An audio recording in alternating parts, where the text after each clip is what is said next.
Hello, everybody. Welcome back to Hinamizawa, where I am sober this time. Cool. I don't When believe Not for that. last long. when last we left our heroes, we had a very cool tip, um, and it was awesome. Everything was going great, really.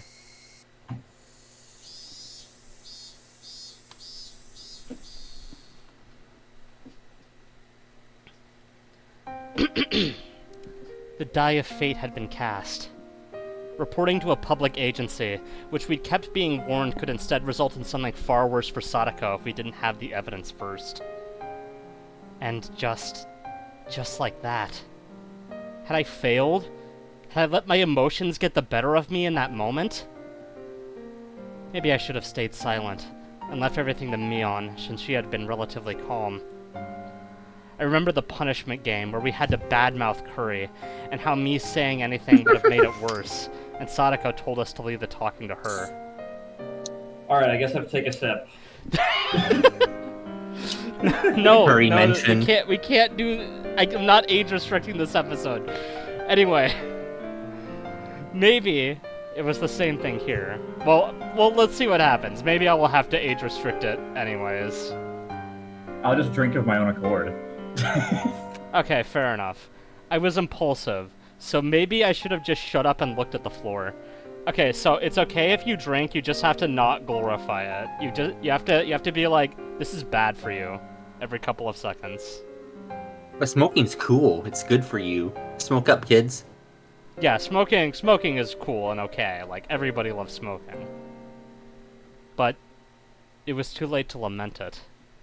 The die I had thrown wouldn't be coming back into my hands.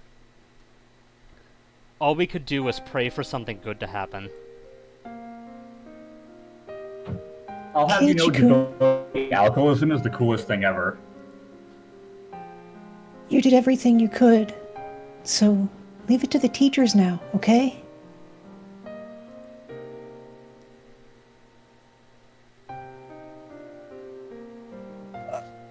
Everything I could. If I really gave it everything I had, if I'd really struggled, I would have dragged Satoko out of her home last night and hidden her in some abandoned house. I didn't, so that means I didn't do everything I could. You didn't break the law, so it wasn't enough, guys. Stop thinking about it, alright? You're being a little too persistent, Keiichi-kun. At this rate, you'll collapse. Just leave me alone. I left her with those words and stared lazily up at the ceiling. I wondered if I'd really gotten Chie-sensei to understand. Would the public agency intervene and solve everything within the day? Would they acknowledge the abuse and guarantee her safety? After lunch break, our afternoon classes were mostly self-study. The teacher came back to the classroom occasionally, but then the phone in the lounge would ring and she'd have a long conversation with the caller. Everyone in class got the feeling they knew what those phone calls were about. Curry. Sensei came trotting back from the classroom. She's mail ordering thousands of pounds of curry. I'm really sorry for all the phone calls recently. Let's call it a day. President, please lead the class. Everybody stand up. It looked to me like Sensei had been wearing a dark expression ever since after lunch break. It wasn't a very relieving expression. It wouldn't be. Even if Sensei 100% understood the situation and passionately explained it to the other person. At the end, the Child Consultation Center, as a public agency, would be the ones to decide whether to get her to safety. Sensei understood that as well as us, and that's why she looked so unreliable right now.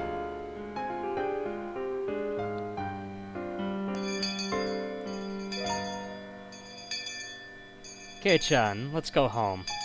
I don't think anyone feels like having the club today.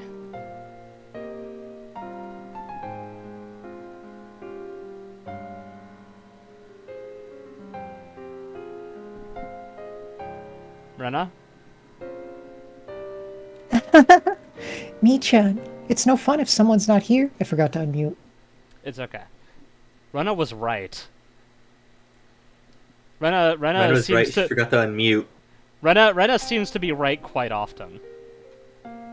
It was no fun for us if someone was missing. She's definitely less left than Kei-chan. If the teacher's expression had shown more promise, then maybe we could have gone home more comfortably. But I couldn't let myself feel relieved. I couldn't be naive and tell myself that all I can do is pray now that the dice have been cast. Just in case they didn't get her to safety and decided to wait and see again. I'd need to take... let me just get my mic real close to my mouth here. Further measures. We've Well, asked ASMR. we've asked the people who could do something official already. Perfection. Then there was one more place that was worth asking for help. She might laugh it off, or I might be right, and I could be endangering my own life. But I'd try. Oh, Mion, is it okay if I stop by your place today? You've got a lot of manga, right? I want to borrow a bunch of them. Huh? Sure, I guess. There was an ominous meaning behind my words, so Mion realized what I really meant right away. I wanted to talk about something alone. That's what I meant.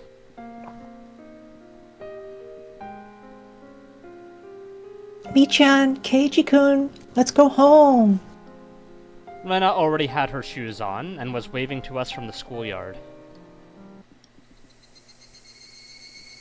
Mion's house was gigantic in every way imaginable. The house itself was a vaguely old-fashioned, traditional Japanese house, but the yard, I guess, or their plot of land, was enormous.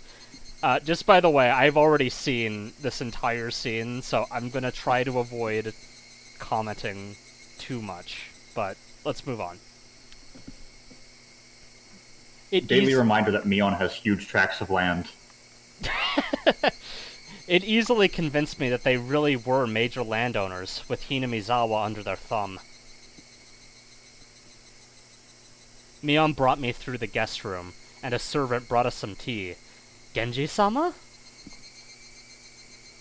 Wow, you really are rich, huh? You've even got housekeepers. Grandma and I are the only ones who live here. I wouldn't be able to do everything myself. The servant left, telling us it was 5 o'clock, then withdrew with soft footsteps. We have people coming to take care of Grandma and clean 2 or 3 times a week. They come in rotations of 3 or 4, so there's someone here almost every day. Only until evening, though. Oh, and if we're having a party or something where we need more help, we call up different people. If you had the money to hire all these people, then just take Sadako in. I glared at her as I thought that, and Mion seemed to catch on immediately. Oh, sorry.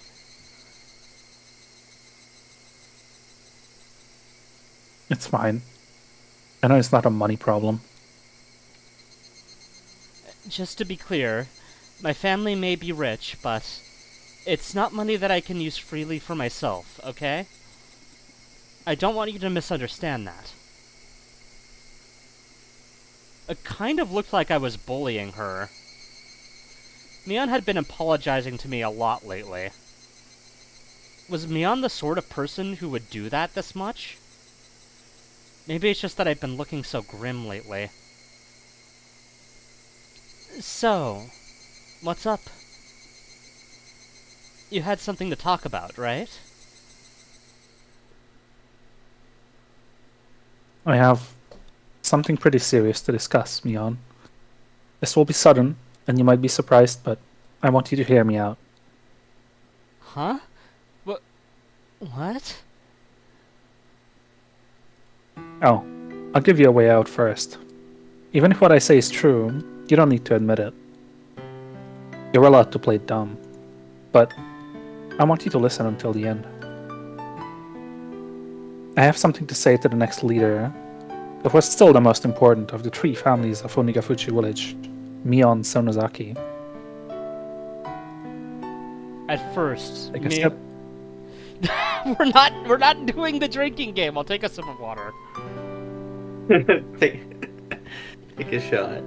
At first, Mion looked like that she had no idea what I was saying, but at hearing the whole sentence and putting it together, she reacted. Where did you hear that? It doesn't really matter. I definitely couldn't tell her who told me. Takano-san, you told me not to, but please forgive me. This was why I asked you about it, after all. I was just surprised that you'd heard of Onigafuchi village, Kei-chan. But you seem to know a lot of things, both true and false, about me, too. Yeah, true and false. I really might just have the wrong impression here, but I'm okay with that, so listen. And, if it really is true... 5 ellipses, take a shot. Of water! I don't know what you're getting at, Kei-chan, but let me say this beforehand. You've got a big misunderstanding. So if it were possible, I wouldn't want to hear what you're about to say. One moment.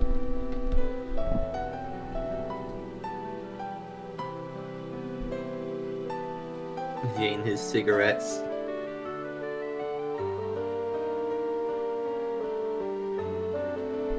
He's busy taking a quick shot, obviously. Okay, the moment is over. Because even if you said it, I can't do anything to help you. Still, if talking about it will lighten your burden even a little, I'll listen. Take a shot of water. I'm only just going to listen. Nothing more will happen. Are you okay with that? Yeah, Mion seemed to know what kind of thing I'd be talking about. She warned me that doing so would be fruitless. That much was obvious.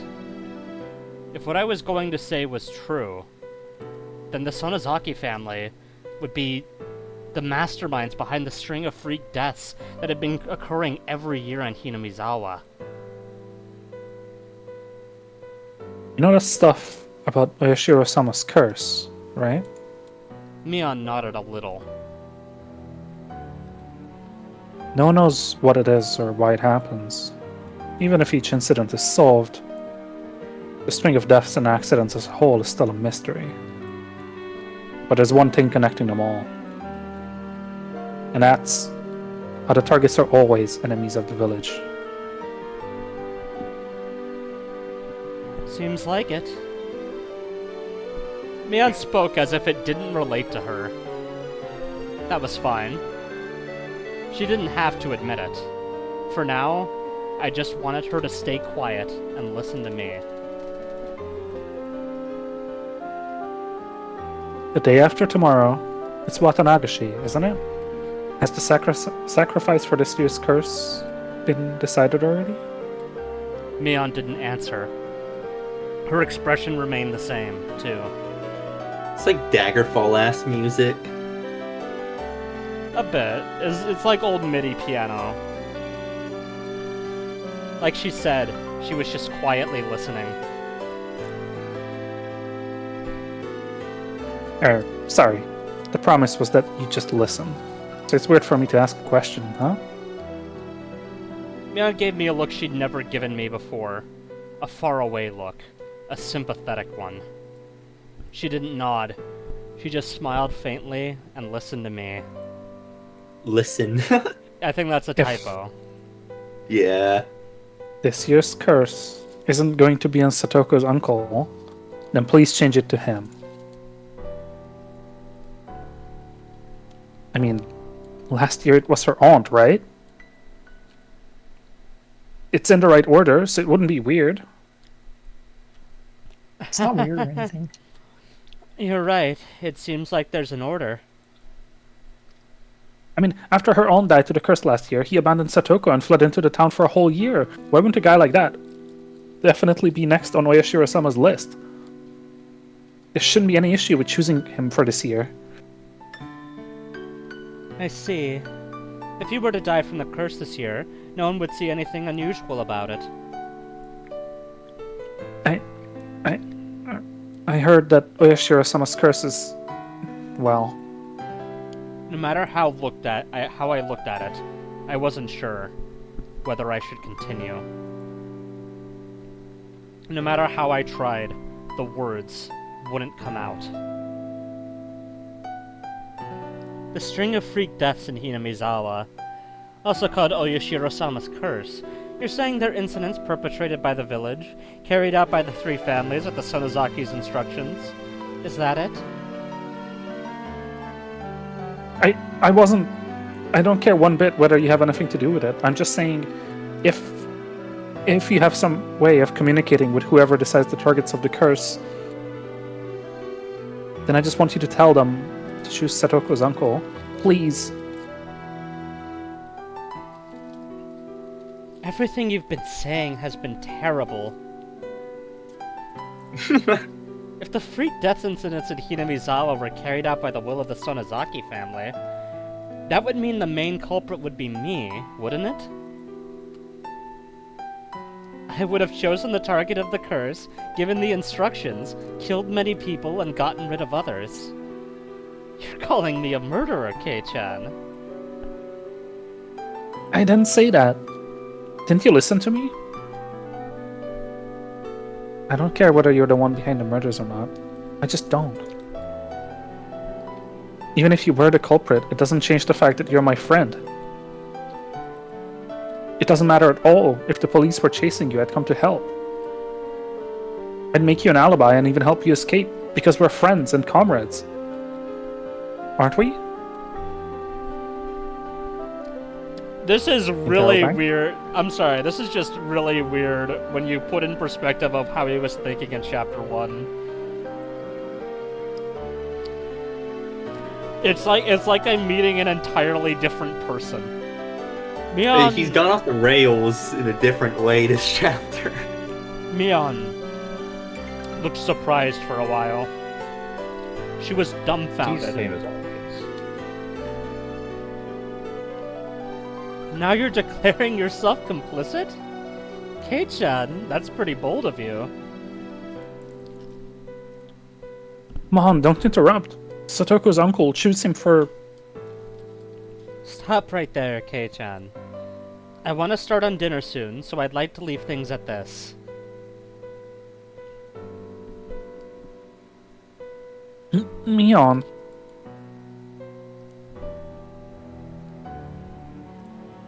Whoops, I accidentally hit the wrong button. I thought that was a transition. I then realized that my cheeks were wet with tears. They slid down my chin and fell, drip-drop, to the tatami mat. It's like I said at the start. You've got a big misunderstanding. Oyashiro-sama's curse is just that. Even if there were people behind those incidents, they don't have anything to do with the Sonozaki family, or me either.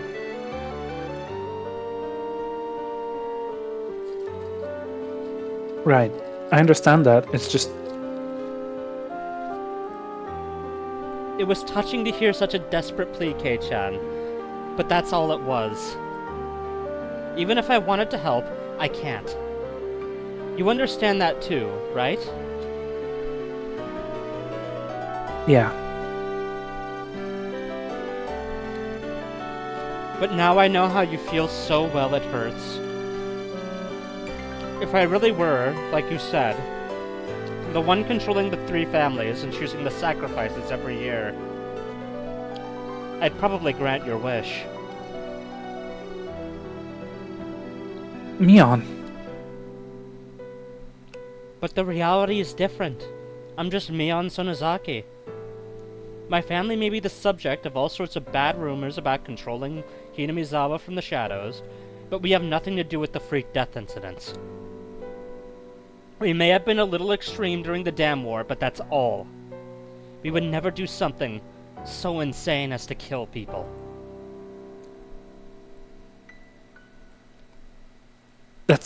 Don't say such sad things.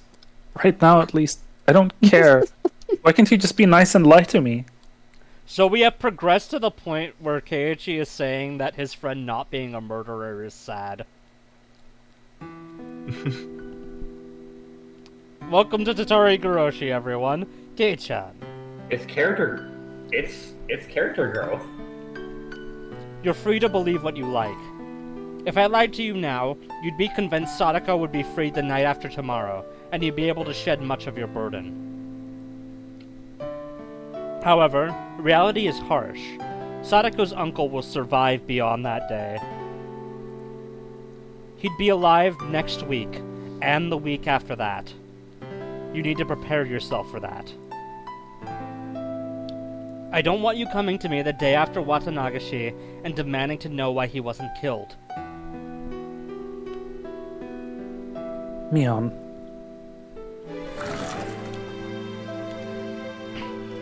Mion stood up slowly and closed the sliding door to keep out the wind that had grown chilly. Was it Mio-san? Did she give you all those ideas? She really likes to misunderstand things about Hinamizawa. Well, we can let her have her fun. But I don't really want her influencing you, Kei-chan. Jeez. This is why outsiders are no good. Kano-san has nothing to do with it. Well, you kind of just blew it, Keiichi, because she said Mio-san, thank you. Right. I mean, it's just... Your voice is cutting out like a lot. But... You got hit by a robot. Yeah, bomb. you got hit by a hurricane, an EMP maybe. Yeah, my internet might be having some issues lately. Right. Don't worry. Even though I know she told you about it, Kei-chan, nothing's going to happen. It's not like Mio-san will be My chosen ping for may have this year's spiked into the curse. thousands of milliseconds. Besides, we don't even know for sure if the curse will happen this year. Maybe it was all just a pile of unfortunate coincidences. Thanks for listening. If you aren't connected to the serial deaths at all, then that must have been an uncomfortable conversation. I'll apologize for it. I see. You'll apologize for it.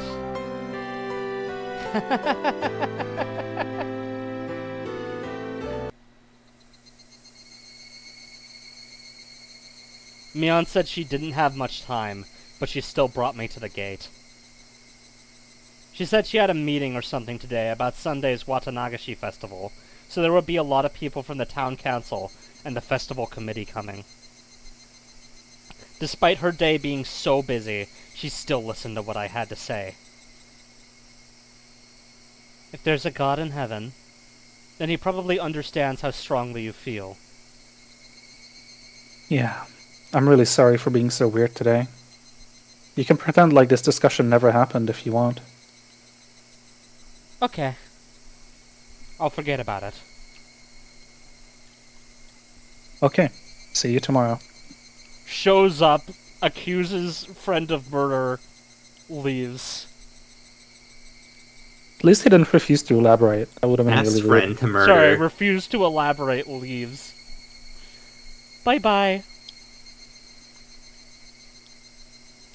I had really only spent a short time with Mion. Talking to her made me think. It was clear what Takano-san had told me, at least, wasn't a complete fabrication. If Mion was really unconnected to the incidents, then she probably wouldn't have listened to me so quietly. She heard me out until I was done without making any quips, and I wanted to think that was proof. I did kind of feel like I was grasping at straws. Of course, thinking back on it, it was a terrible thing to discuss. I mean, I went to my friend's house, called her a serial murderer, and then told her to kill Sadako's uncle. I was the only one talking that whole time. I think that's thumbnail worthy. Keiichi, rare That's a good Keiichi, line. rare Keiichi reflection moment. He's having post-murder accusation clarity. Oh my god. Mion quietly listened to everything I had to say, like a pastor listening to a confession. She could have gotten angry partway through, told me off, and go wash my face in miso soup and come back later. But she didn't. Was that proof that Mion's family, the Sonozaki, were the masterminds? Or was she just listening because she felt sorry for me going kind of crazy? I didn't know which it was. But it was the one effort I could make at the moment. Oh, come on, Keiichi, there's another effort you can make here. Come on. Come on. It was another form of insurance. Keiichi is a law-abiding citizen. Yeah, but he's totally okay with getting other people to murder for him. It's fine. Also, let's not forget that he was totally ready to beat some kids. He was totally ready to beat some kids to death with a golf club earlier in this chapter, so... He saw that Vsauce clip where you said, I mean, fuck children yeah. commit your crimes. I didn't say he was wrong. When do you think Casey developed a taste for blood? I think he might have... He was bitten by a vampire. I think it was innate. Vampire? Real? Anyway, When is he gonna sparkle? it was another form of insurance should the worst come to worst, and the public agency decided to wait and see. Well, of course he was bitten by a vampire. Don't you remember time stopping when that truck almost hit him? It was all completely useless resistance, literally grasping at straws. Is it like a vampire bit him as as the truck was passing by? Sensei said that if she reported it to the Child Consultation Center, they'd have to respond on the same day. Could they already be in the middle of responding to it now? If Sadako came to school tomorrow morning all energetic, then everything would just be a needless fear. Why couldn't tomorrow come faster? So is this called the shortest scenario not because it's actually short, but because it's the shortest time span? Because it's only been like 2 days, right? It's called shortest because Sadako is the lead character and she's tiny. Oh, that makes sense. That night was unusually hot and humid, and I couldn't get to sleep. I said all that to Sensei. They couldn't possibly decide to wait and see again this year. Sadako. What was it like for her tonight? Had she tasted the end of her nightmare, enjoying a night of liberation? I actually put my hands together and prayed into my futon.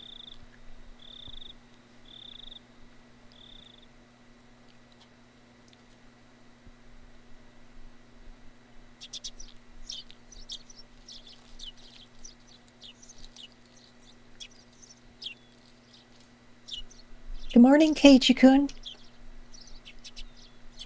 Morning. Thank goodness. I thought you overslept today, too. Your mom said you'd gone on ahead yesterday, and then you weren't at school. I was worried that you had gotten heat stroke halfway there. Yeah. Yeah. Oh, sorry. I'm very sorry for all the worry I caused you yesterday. Hey, ohayo gozaimasu. Mi-chan, good morning. Are you all right? You look really tired. Oh, right. Wasn't there a big business meeting with all the people on the town council yesterday? They only called it that. It was more like a party. We have the festival every year, right? We wouldn't have any annoying meetings at this point. Are you going to help out with the festival this afternoon, then? Yep. I have to do a meet and greet with all sorts of people in Grandma's place. Besides, they already started setting up for the festival. Our morning conversation was lighthearted as usual. It looked like Mion had thankfully forgotten about how I'd barged into her house yesterday with all that crazy talk.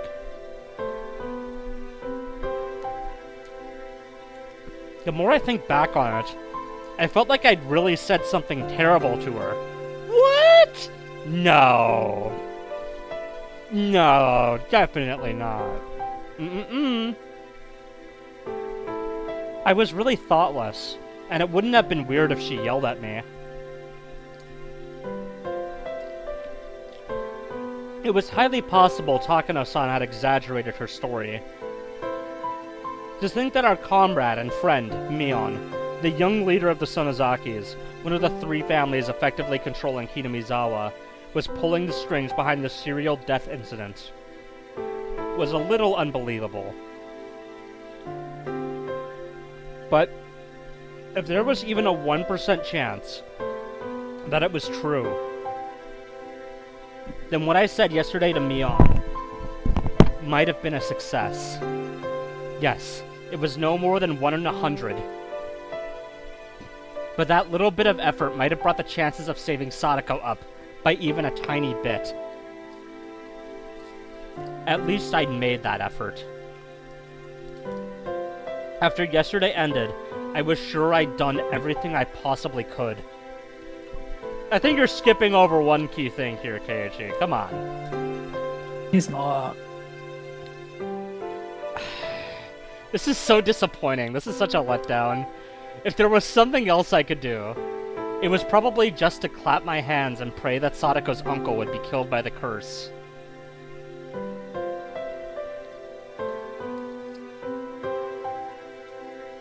I hope Satoko makes it today. Me too. Sensei is doing things for her, right? I'm sure it'll be fine. My aunt is a welfare agent in the Hinamizawa district. I gave her a call last night. Huh? I didn't know your aunt was a welfare officer. What happened? Did you tell her about Satoko-chan? Yep. GA-sensei called the Child Consultation Center right after we talked to her. A child welfare officer apparently visited before the night was over. My aunt said they were going to pay visits at regular intervals from now on. Enough with the dumb little stuff. I want to know what happened to Satoko. Did they get her safe? My aunt wasn't that informed about it.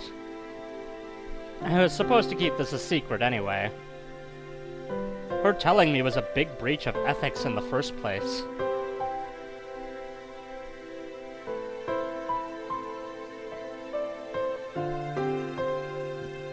That makes me feel even worse.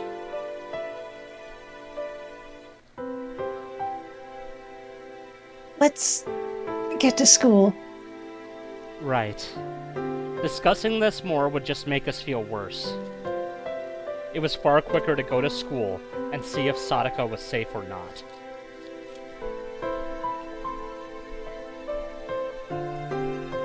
The three of us nodded and ran off. Was Sadako safe? What measures had the Child Consultation Center taken? I didn't care what, as long as we could go back to our peaceful life with Sadako today. It didn't matter to me. At the shoe racks at the entrance, Rena took a peek in Sadako's shoe cubby. Aha! Satoko's shoes! They're here! Kei-chan, Sadako came. Thank goodness. I think this is supposed to be Rena, but for some reason... Oh yeah, the quotation marks don't end. That's a bit strange. Hey-chan! Sadako came! Thank goodness! They're merging. We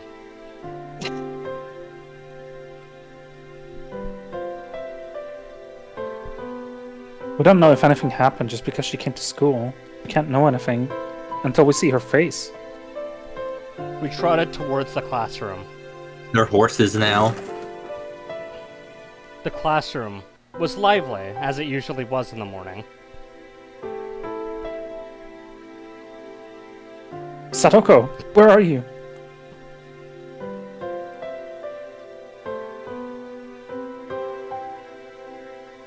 Rika? Sorry about that. Meep. She's right here. It's too early in the morning to be so loud. Would you please keep it down a bit? Sadako-chan! Are you okay? All our friends crowded around Sadako excitedly. A probation officer came, right? How did it go? Who was it that called them? I swear, it was quite a mess, you know. It was the teacher. You were absent for so long. Of course she was worried. Sadako said, "I told you I'm fine," under her breath. She was still trying to overcome all the suffering on her own. It was a big bother to both me and my uncle. That person just barged on in on us suddenly. Jeez. Everyone was worried about you, Sadako. Don't say it was a bother. Jeez, anyway, what happened? Nothing happened. Ho ho ho. My cold got better, so I came back to school, that's all. I can't take too much time off from now on because then you all worry about me. Ho ho ho. What was Sadako saying? Satoko claws.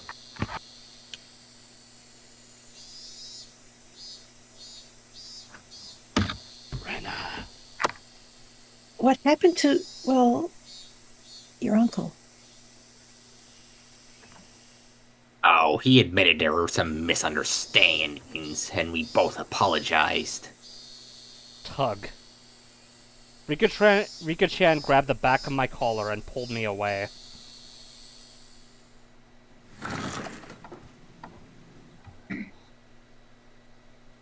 What is it, Rika-chan? Rika-chan silently dragged me all the way into the hallway.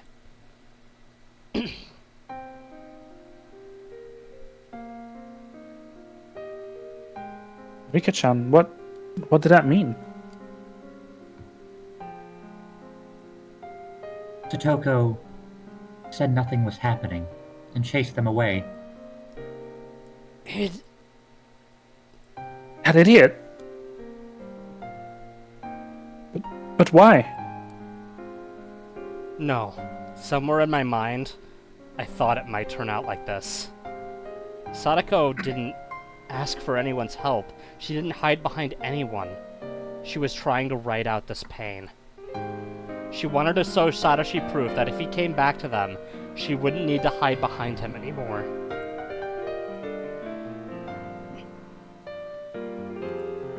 But Coach said probation officers can bring her to safety in an emergency, even if it's against her wishes. However much Satoko denies the abuse, it's a fact.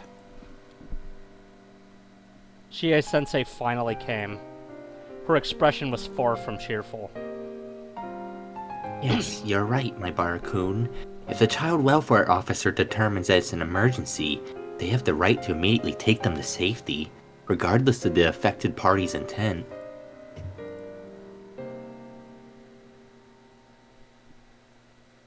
Then why?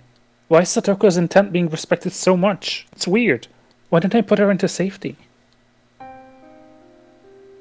Well, after looking into it from many angles, that's what the Okinomiya Child Consultation Center determined.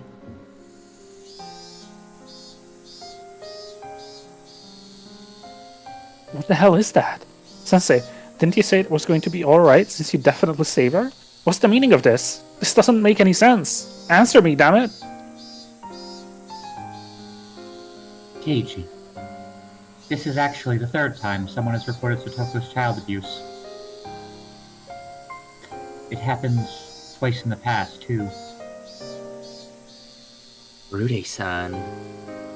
Sensei tried to stop her, but Rika-chan went on speaking anyway.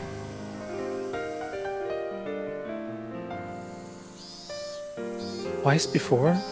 I heard they decided to wait and see after reporting it to the winter before last, but it happened before then too? Satoko's father, who died, wasn't her real father. What? Rika-chan, that's... What? I'm stunned at the sudden revelation. I had no idea what Rika-chan wanted to tell me, but it seemed really important, so I couldn't get a word in either. Satoko's mother remarried. She brought Satoko and Satoshi with her, so they weren't related by blood to their father. Satoshi was a good kid, one who listened politely to what adults told him. He was immediately welcomed by their new father and was loved. But Sadako was different. She was rebellious, she told lies, she played pranks. Her stepfather didn't like her at all. But, so, what do you mean? Even before she was given to their uncle and his wife, Satoko didn't have a very good relationship with her family. Of course, her stepfather didn't have any malicious intent at the start. At first, he must have worked hard to get his new daughter to accept him. But the young Sadako didn't make any effort at all towards that end. She was distant towards her stepfather, and never opened her heart to him even a little. She just got on his nerves all the time, with seemingly forced lies and pranks. Her father's discipline and punishment must have been loving at first, of course, but that, too, faded quickly. I don't know, because I wasn't in Hinamizawa at the time, but I learned this on the phone yesterday.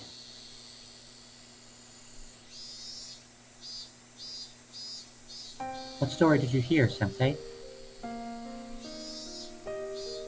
That Sadako-chan wanted to trick her parents, especially her stepfather, so she made up a false story and phoned the child consultation center herself.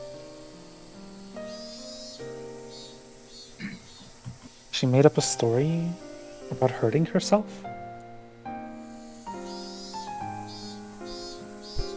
Sadako made a fake phone call to try and get rid of the father she hated. Child welfare officers rushed there and heard the story. Her father genuinely apologized for a few times where he had gone too far, and agreed to let the Child Welfare Center give him coaching. Related agencies looked into it quite a bit. They determined that Sadako-chan and her stepfather's hearts not being quite matched up was the cause of the incident. What? That's a very strange sentence, for sure. But they found another problem above that with Sadako-chan. A problem with Sadako? Oh, sorry, that's Keiichi. My bad. A problem with Sadako? What was it? Sadako's mother. There were a few times when she'd lived with de facto husbands, though those relationships didn't result in remarriage. From a young age, Sadako had been forced to call at least 2 or 3 people her father.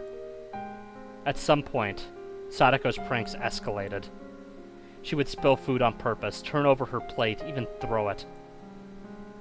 She would break the windows in the neighborhood and shoplift candy. She would put thumbtacks everywhere and set other traps to seriously hurt people. Not in the way she did now, just to get laughs. She was also fond of telling lies that would be found out right away, and people got mad at her every time. But she never, ever changed her behavior. Please don't think Sadako-chan was a problem child. Sadako-chan was young. Those were acts of self-defense that she took so these unknown men wouldn't take her mother from her. In regards to Sadako's problematic behavior, child psychology experts from public institutions indicated her actions were to draw her mother's attention to herself. They acknowledged that she had a form of harmful emotional trauma and declared that she needed counseling and therapy from professionals. They didn't know whether that therapy had healed the wounds in her heart. Sadako-chan purposely hurt herself and told them that she was being abused by her stepfather in an attempt to chase him out.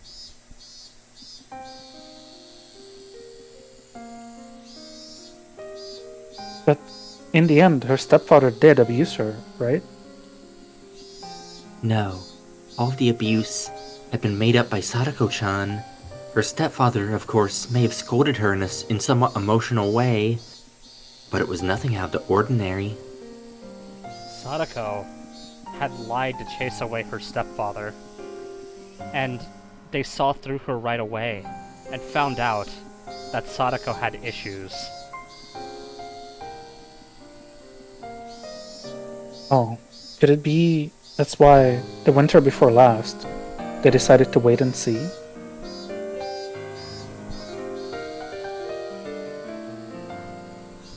Yeah. Oh, Yes.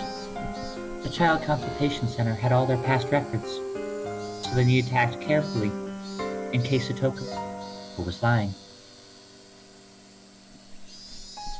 What the hell? So what? Satoko might be telling a lie, so they needed to be careful. So how does that mean they just end up waiting and seeing?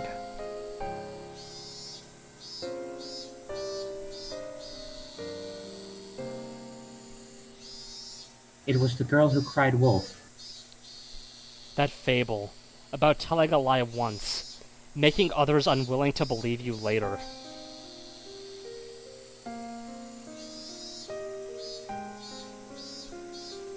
That's bullshit. The past has nothing to do with this, does it? Only what's really happening right now is important. Satoko is being abused by her uncle.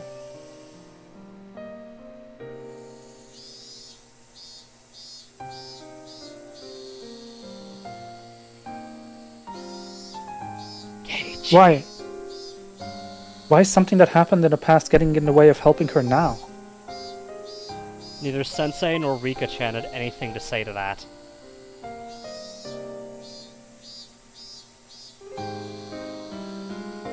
Anyway, yesterday, the probation officer visited to carefully determine what was going on. And Sadako dealt with them, put on the best, strongest smile she could manage, and denied the abuse. Of course, she was probably being threatened to keep quiet about it by her uncle. Sadako was trying to outlast everything without asking for help. Sadako wanted to wait for Satoshi to come back home, and she outright denied the truth of the abuse. What an idiot. What? You're not really enduring it. Do you really think pretending like this will actually bring Satoshi back? Just stop it already. Satoshi, he abandoned you. And the fact that he hasn't shown up to save you now is proof, isn't it? So just stop it.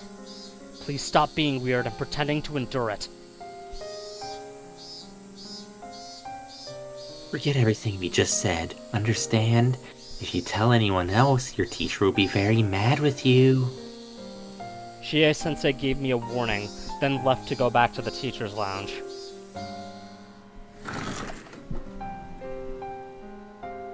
Keiichi, please don't think Sadako is a pathetic, pitiful girl. She's living life. She's...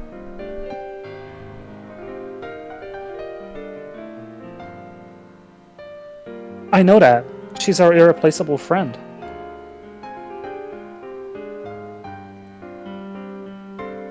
Sadako is still trying her best.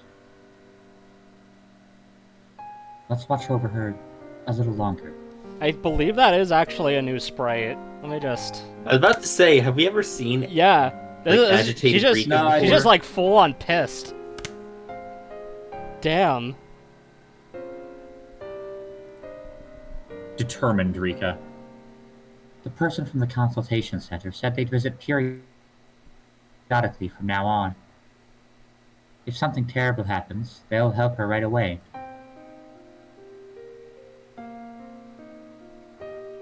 Yeah, but only after it happens. Any more than that would have sounded like I was picking a fight. So I firmly swallowed my next words and went back to the classroom. Mion and Rena were talking to Sadako like they always did. It was a silly conversation. A humorous, even fun one, like it was any old day.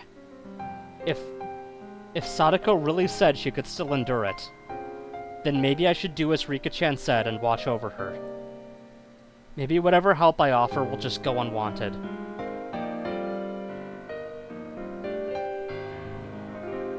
Weirdly sudden chapter transition. Yay! Yay! We did it.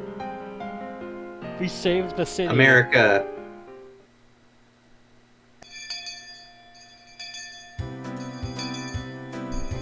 Okay, why don't we all have lunch? Oh no, the happy fun time music is playing. Beep. Just by the way, we did not get this far, I'm pretty sure. No, we tapped out Nah, in the we middle did. of that We did. conversation. Yeah. We only went like an hour longer. We actually got to the end of this chapter. Yeah, that's true. It's been a while since it's been all 5 of us. This really is how it has to be. This really is the Tata for Higurashi. Oh my god. Okay, anyway. Here. Come on, you too, Kei-chan. Bring your desk over. Sadako brought her own desk over as well, grinning broadly. Even knowing nothing had been resolved, this exchange was pleasant, and made me remember how fun it used to be. I can't have Rika make the bento for me forever.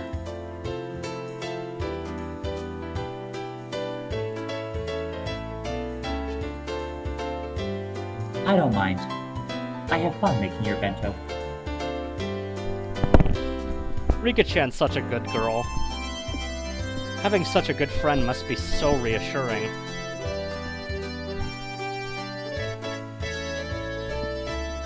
I put the big steak in mine, and the burned one in Sadako's. So if it was just like- Satoko, it would be so sad. So very sad. I like the implication. Star I after like the- period. I like the implication that Keiichi's friends are trash. It's like, oh yeah, it must be nice to have such good friends. Such a good friend. I mean, they do make him like dress up in maid outfits and shit, and like almost die, like all Yeah, the but time. he's into That's it. yeah. There's nothing saying he's not into that. Okay, they're all There's into it. Let's just be Funny clear you're here. saying that he is, in fact, into that as well. I take it back. Well, she's Rika-chan after all.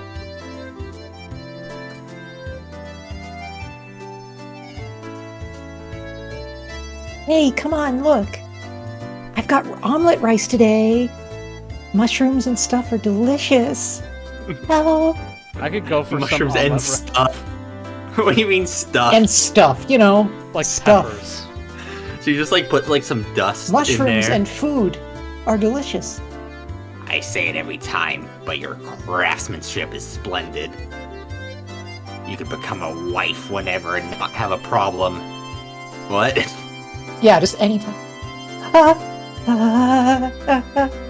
Wife? A wife?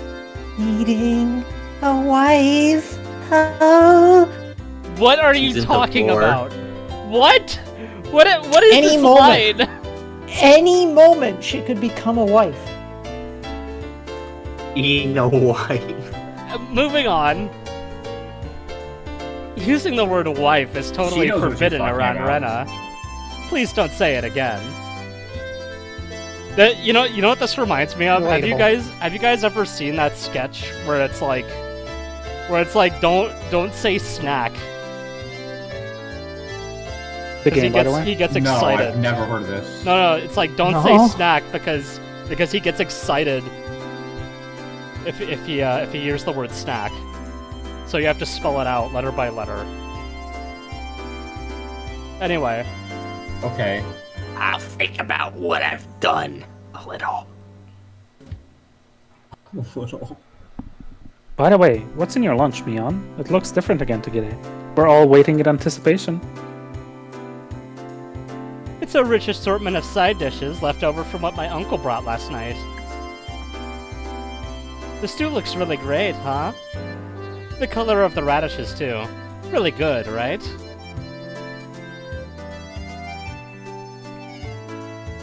Whoops. Rika? What? Wow, it looks delicious.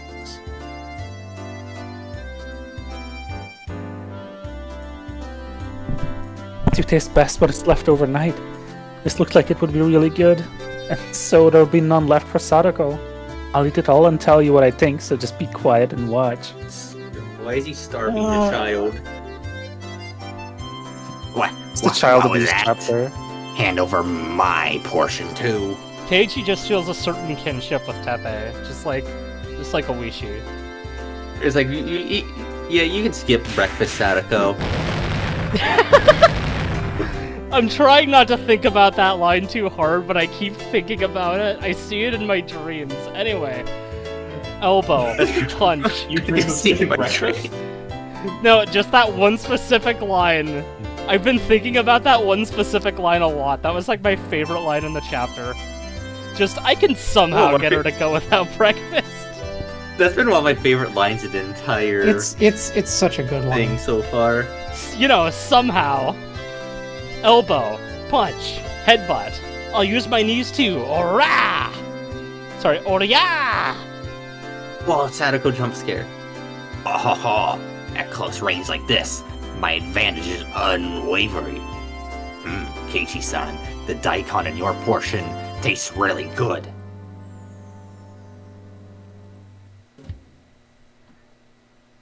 Damn it. Coming right for me from the start and using a combo attack. How humiliating. I really don't like that the happy music is playing right now. I really don't like it, actually. Why? It's just happy club fun times, like always. Yeah, Let them have their Okay. reprieve. this little You fucker. exchange. How long had it been? It looked like they ended up going with the wait and see approach. But maybe her uncle had realized he'd gone a little too far and would dial it back now.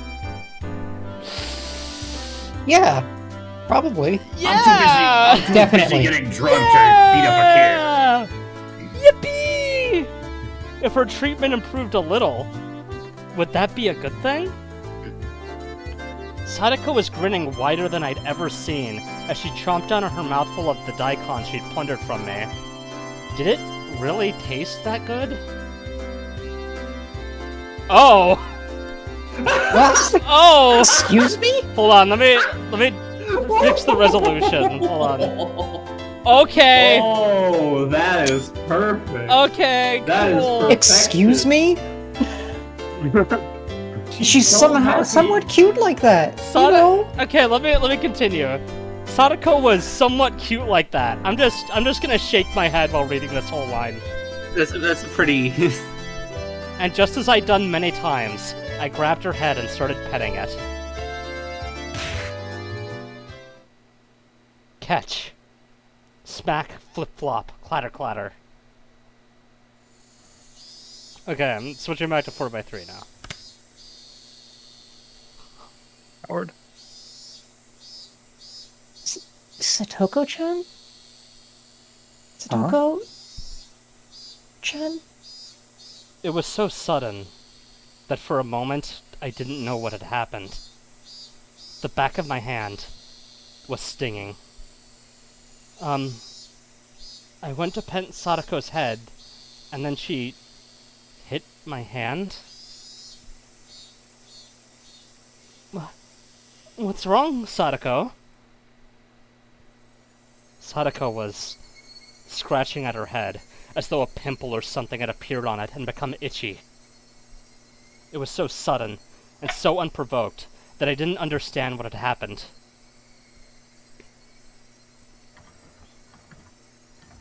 What's wrong, Satoko? At some point, her body had been covered in a thin layer of sweat, and her breathing had turned ragged. When I pet her head, did she not like it? Was that what it meant?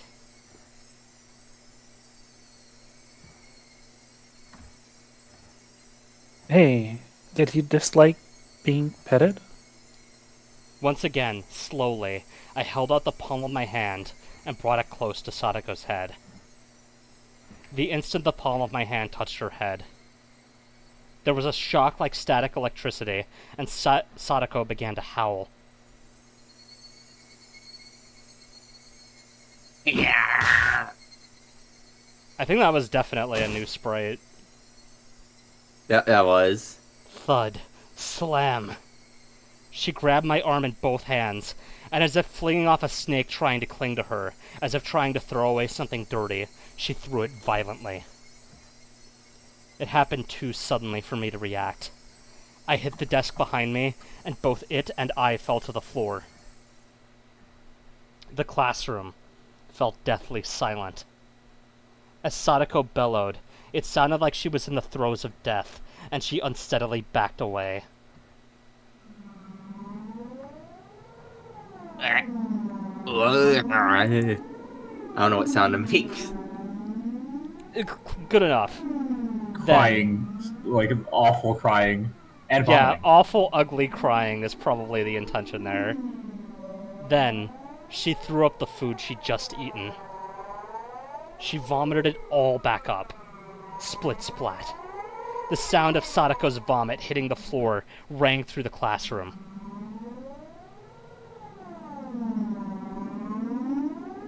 Are you okay, Satoko? You seem sick.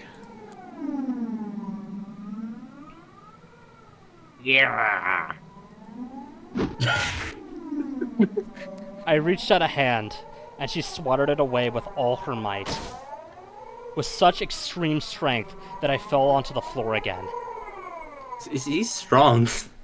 Sadako put both hands on her head as though protecting it, groaned some more, and took a few steps back. And then, she began swinging both hands around. Students in nearby seats were forced to evacuate. She grabbed anything within reach, bento boxes, chairs, threw them, tossed them, and flung them about. Wait, stop it, Sadako! What's wrong with you? She screamed out as if Mion's words had caused her physical pain. No one spoke a word to her. All the students were withdrawing behind us, leaving Sadako alone in the corner of the classroom. Around her, there were desks and chairs all over the floor. Bento lay scattered. It was terrible. All I could hear was Sadako's ragged breaths and the voices of the cicadas.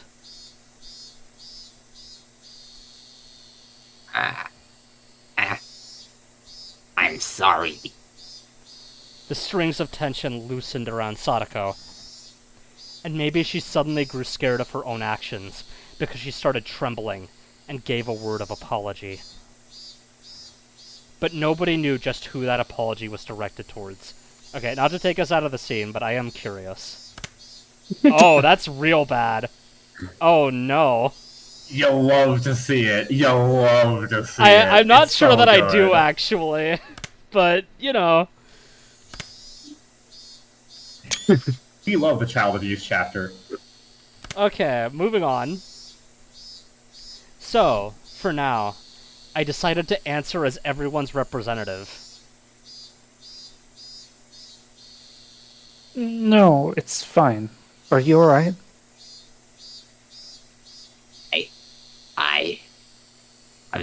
I'm sorry. Are words didn't match each other at all. Sadako hugged her shoulders, and back she went. Bang! She ran into the locker with the cleaning supplies in it. Even that made her give a little yelp. The impact caused the bucket atop the locker to fall, making a loud sound, and that scared Sadako most of all. She almost jumped out of her skin, grabbing a bunch of the curtain in her hands. Nobody spoke to her. They could only look, not even remembering to blink. Ooh. I'm sorry. It wasn't me. Aw. Sadako? What? What on earth? I stood up, took a step away from everyone, and approached Sadako.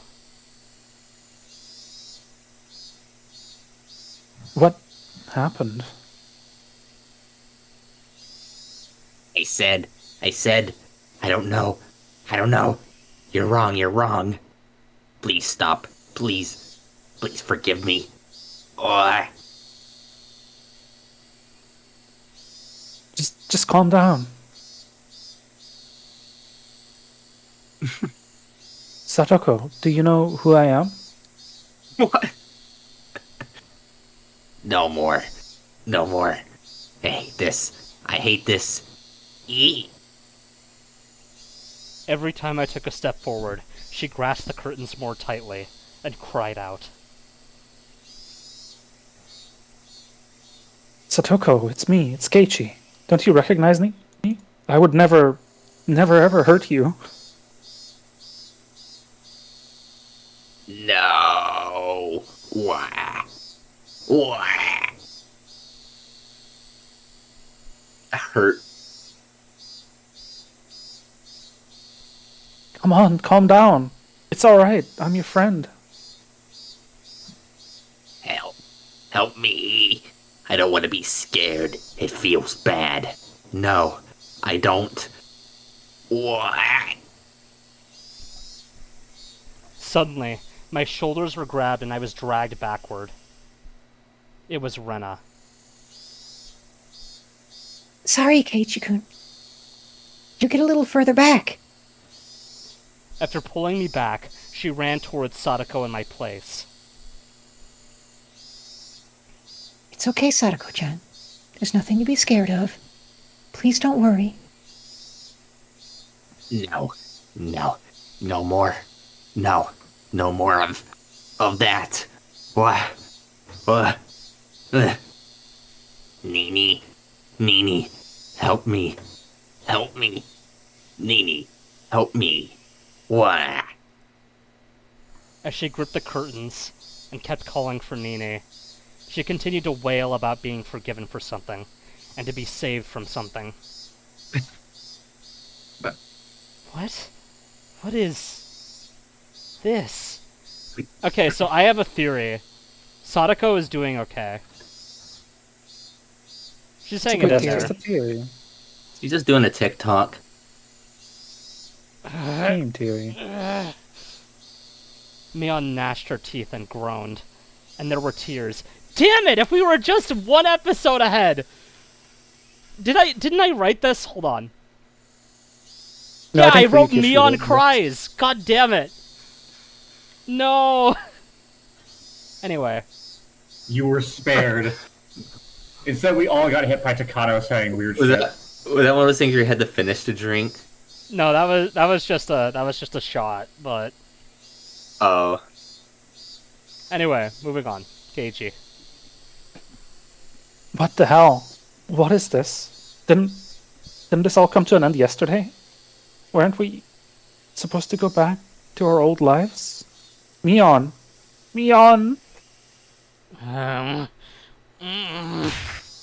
Crash! There was a crazy sound. Rena had taken the cleaning supply locker and kicked it down to the ground. Everyone stood surprised at Rena's unexpected act of brutality. After that, Rena embraced the bawling Sadako from behind and started crying with her, stifled. Rena, what's wrong? Sorry. Keiji-kun, be quiet for a minute. What is it now? What happened? What did Satoko tell you? What did you hear? Shut the hell up! I told you to shut your mouth, asshole! Oh, that's going in the thumbnail. Oh, yeah. Rena's raw, hostile emotion hit me like a brick. It was no more than a momentary howl of emotion for Rena, but it was more than that for me. She had shown me what was behind all that emotion, what was in her heart. Oh.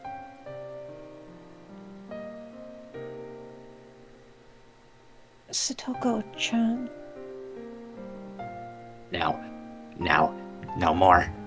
No more. Why?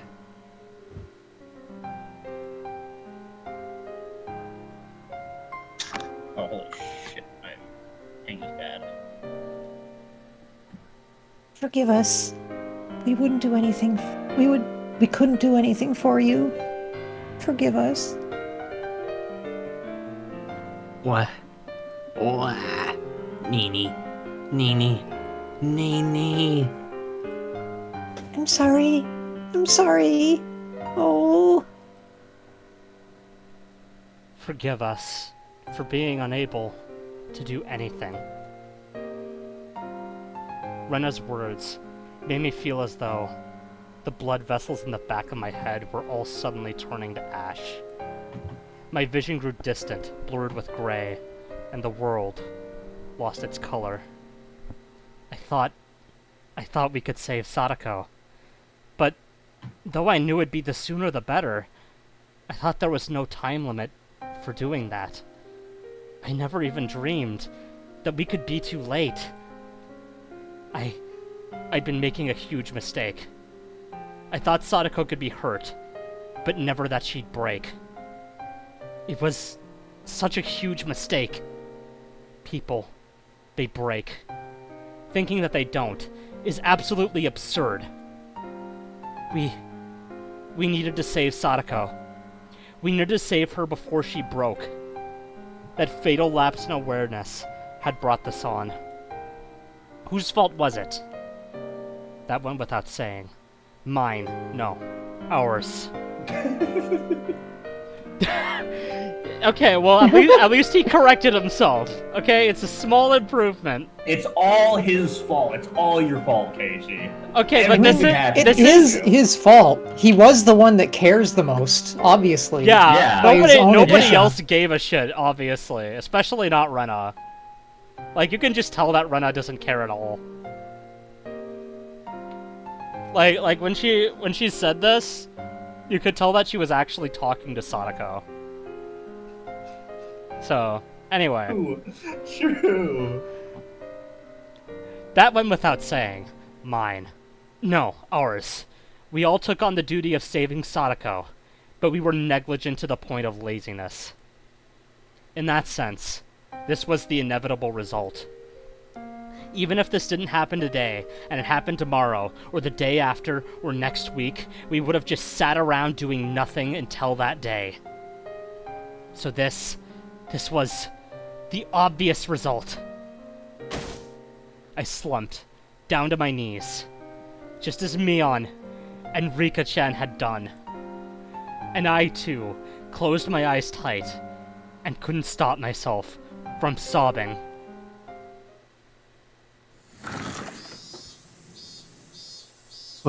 What is all this noise about?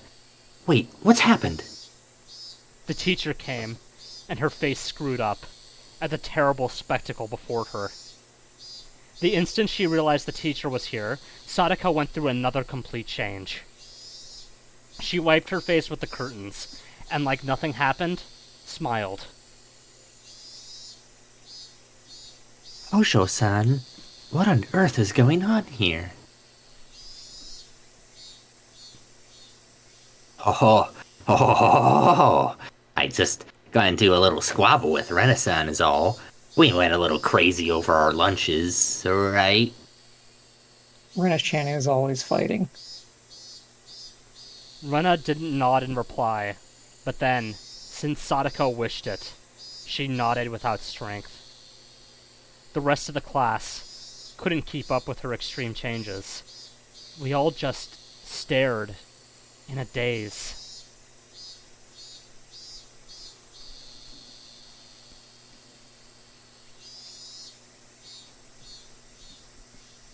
Oh ho ho. It was just a little horseplay. I scared everyone out of their wits. Oh ho ho ho. Sadako would probably sweep the whole thing under the rug. For what? Her heart is torn to pieces. So what? What else? You wanted your needy to help, didn't you? But unfortunately for you, Satoshi doesn't ever intend on coming back. It's never that easy. He won't just conveniently show up and save you. So, you don't have to wait for him anymore. You can cry, beg for help, and you can run away. Oh! We can't do anything, Mion suddenly said.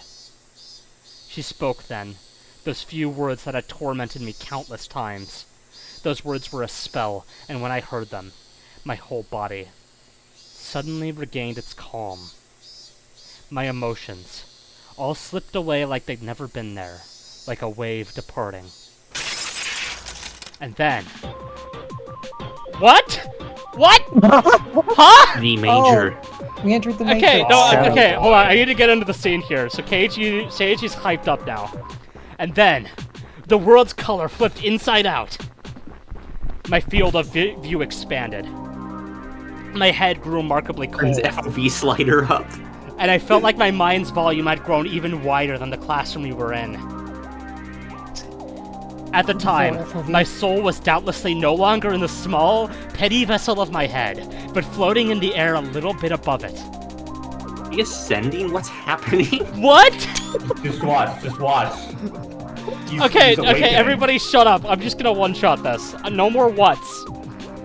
It was a mysterious feeling of release. I broke free of the cramped confines of my skull and stretched out my roots in all directions, as far as I wanted to.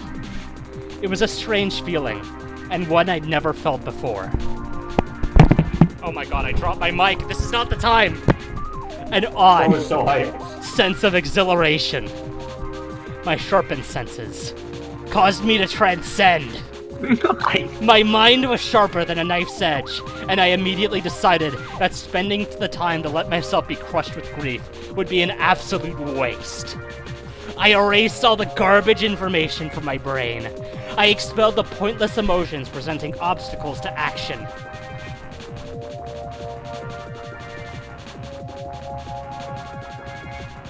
Mion, you curse it all you want. Curse her powerlessness as much as you want. Oh, that was a good line read, hell yeah. Huh? If I could have taken back what happened by crying about it, I'd have cried all day. But the fact was, this was how things had turned out.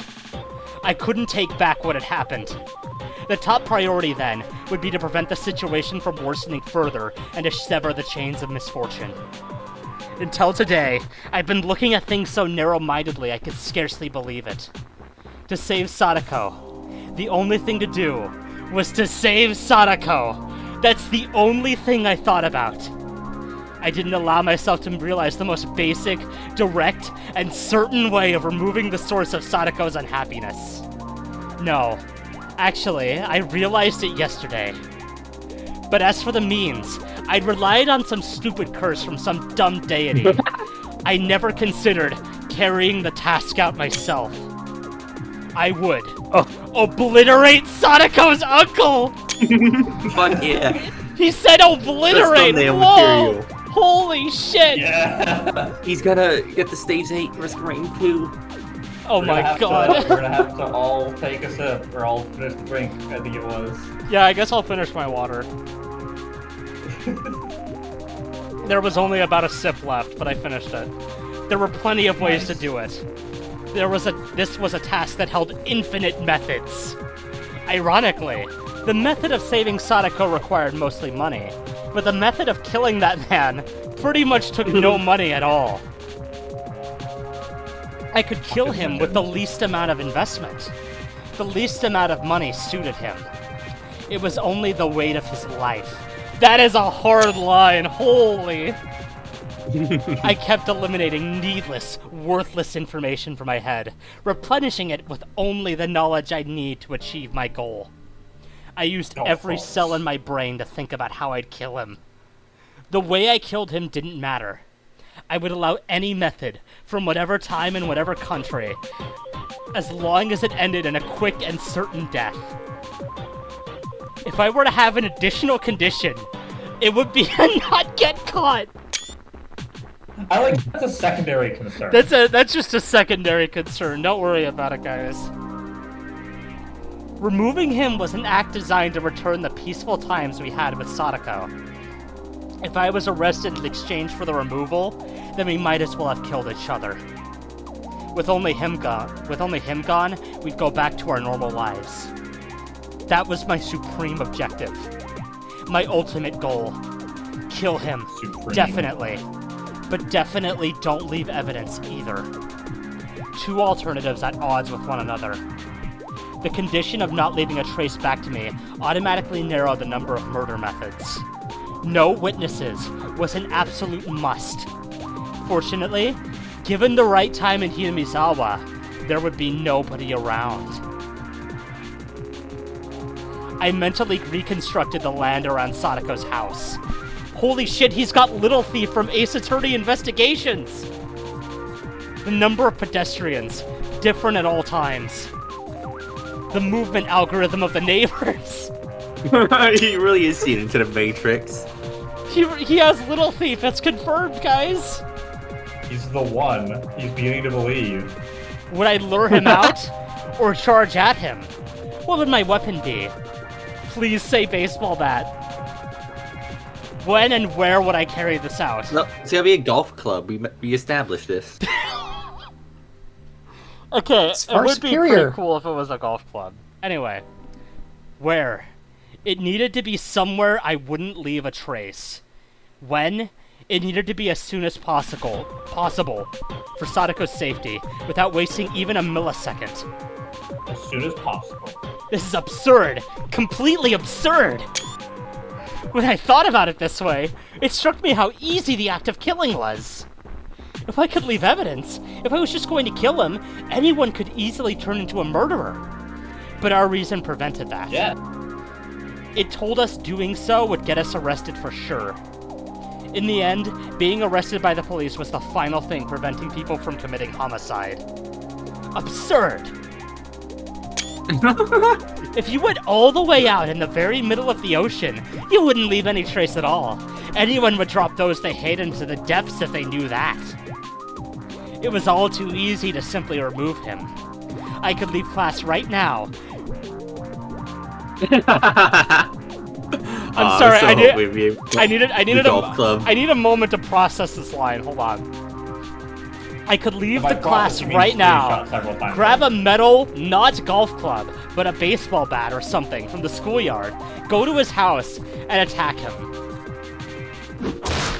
He's not lying, he could do that.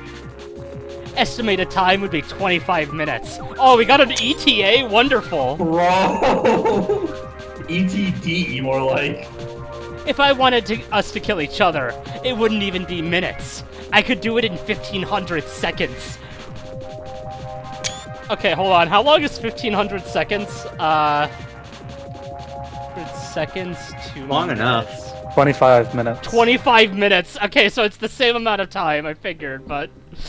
Okay. He's really good at math, though.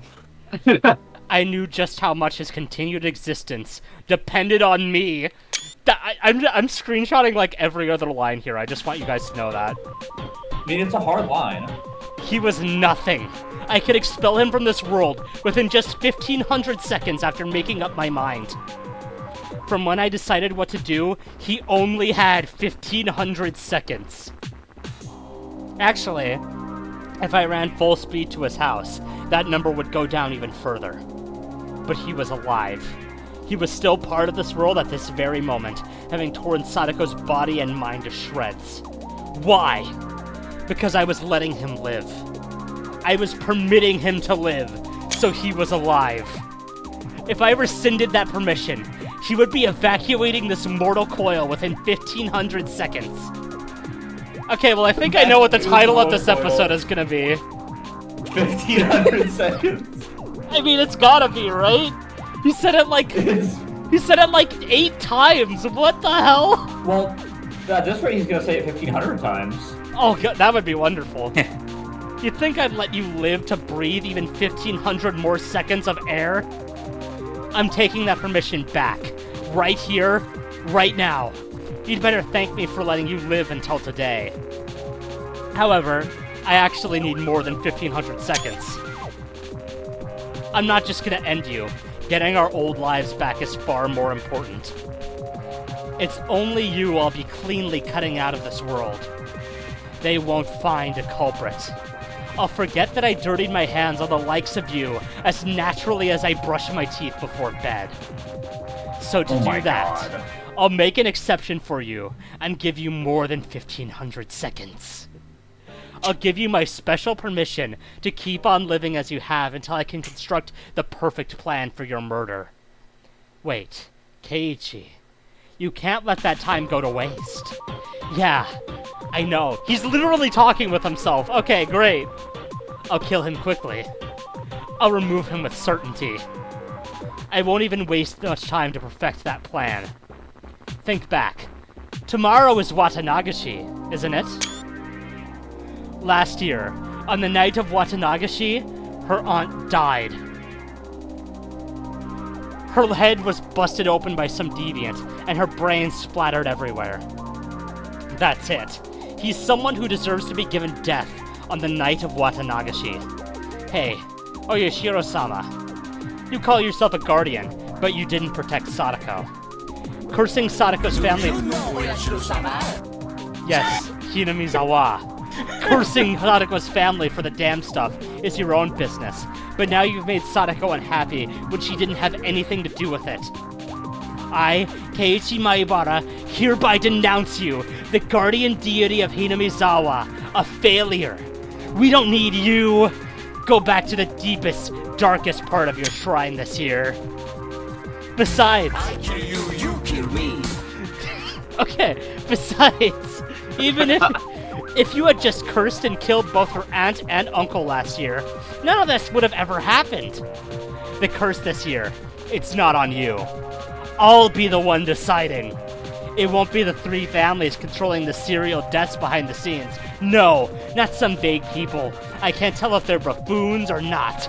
This time, I'll be the one to deliver divine judgment. So don't get in my way. Just watch. Stay quiet and watch. I'll obliterate him. I'll wipe him off the face of the earth. I will stomp out his very existence. Go away, disappear, and die. I'll tear your heart apart just like you did to Sadako. I'll have your blood as payment.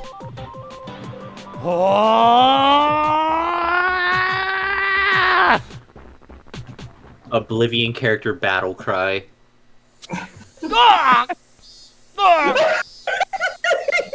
Ichi-kun, Snap back to reality. are you alright? Rena, Mion, and Rika-chan were looking after me. Had I fallen to the floor? You surprised us. You suddenly fell down? Were you having a nightmare? You were moaning. No, I think he was having the best dream of his life, actually. Shut it. Quit squeaking at me like that.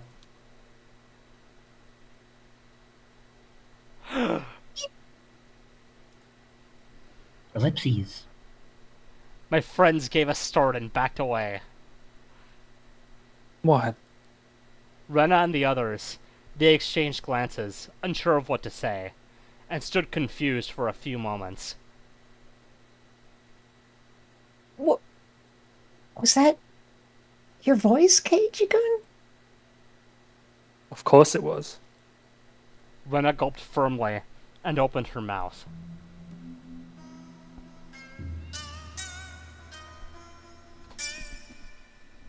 For a second, Keiji-kun, your eyes were really scary.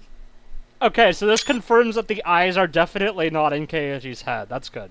Good to know. What do you mean? That's where your eyes are. They're in your head. My eyes? You think he's the snail Oh, with just eye the trick of stalks. the light. Don't waste my time. I'm not mistaken. I've never seen those kind of eyes before. The Sharingan. What were these guys talking about? They've all been too scared of me lately. You're Keiichi Mayabara-kun, right? What was Rena saying? Yes, Hinamizawa. I'm gonna give that a hard maybe, Hinamizawa, actually. Who else do I look like except Keiichi Maibara? The look I gave her seemed to speak quite elegantly to those irritated thoughts. She understood, and quickly apologized. I'm sorry. Don't worry about it.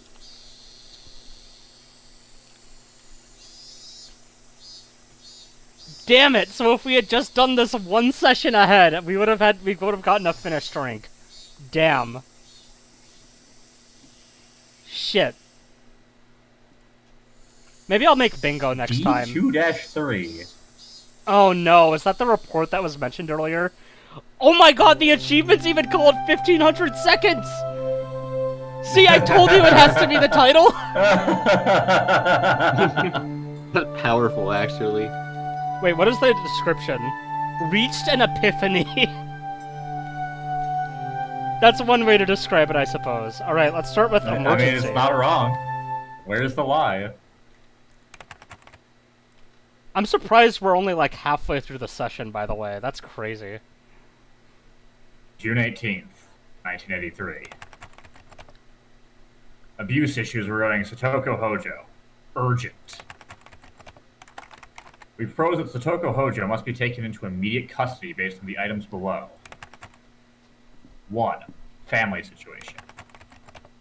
Wife with adoptive father who recently returned to Hinamizawa has already turned disastrous, and she is currently subject to an unendurable physical and mental abuse from the father. 2. Child Consultation Center's response. A child probation officer was dispatched yesterday on the 17th from the Prefecture Welfare Office. Because of the 77 case, changed to continued coaching and cautionary action. Unfortunately, the consultation office head does not properly understand the situation. 3. Status of concerned child. Child already appears to be suffering from an outbreak of something close to neurosis or manic depression. If her unstable pubescent mind is negatively stimulated by stress, it will put her development of a healthy body and mind at risk. This cannot be allowed to continue from a humane standpoint. 4. Allegations made to the family court. We propose, based on the above items, that Satoko Hojo should immediately be taken into protective custody. She should be secured temporarily under emergency allegations to the family court under Article 28. We request emergency coordination between all related agencies.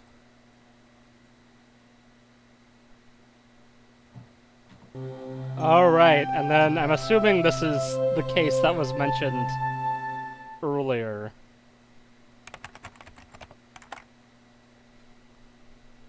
Does somebody different want to do this tip or nah? I'll take it if anyone else wants to. Alright. Children with special needs. General. D2-3, number 44. Blank. 1977. Child name? Satoko Hojo. Blank years old. Residence? blank, Hinamizawa Village, Shishibone. 1. Consultation circumstances. Telephone SOS from child of child abuse. 2. Abuse situation. Child claims she is being physically abused by her adoptive father. 3. Family structure. Dot marks abusers. Dot adoptive father. Real mother. Older brother. Child in question. Note. Adoptive father and real mother entered family registry in 19 blank. The child is the daughter of the mother's previous husband. 4. Child Consultation Center's response.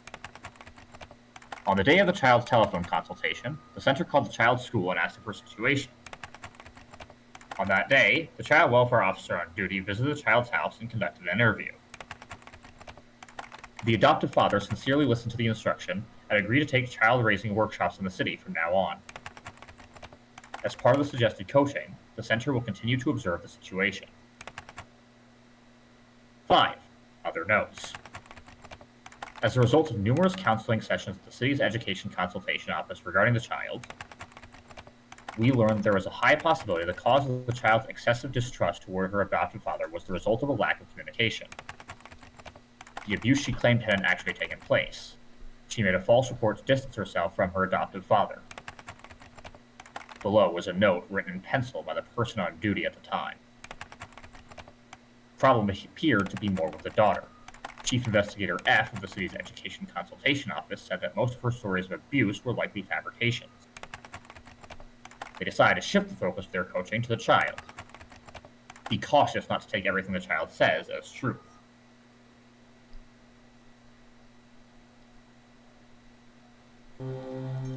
Glad we're getting such happy, fun tips still. Great.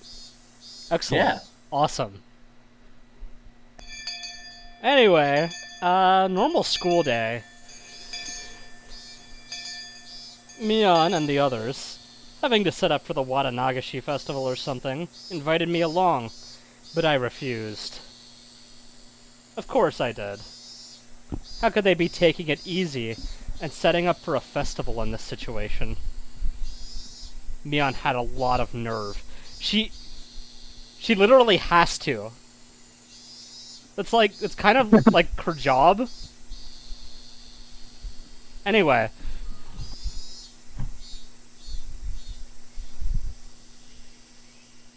I mean, I don't know why I'm surprised. Keiichi's clearly lost it at this point. But what are you talking about? He's the most rational he's ever been. Okay, well... I mean, he's the only one who cares, if you yeah, really I think mean, about if it. you think about it, he's the only one who cares. Like, why else would Mion be, like, actually preparing the festival instead of, you know, conspiring to murder Pepe? Yeah. She doesn't care. Anyway, the first thing I did when I got back was take a shower. Again, Keiichi is not a real gamer.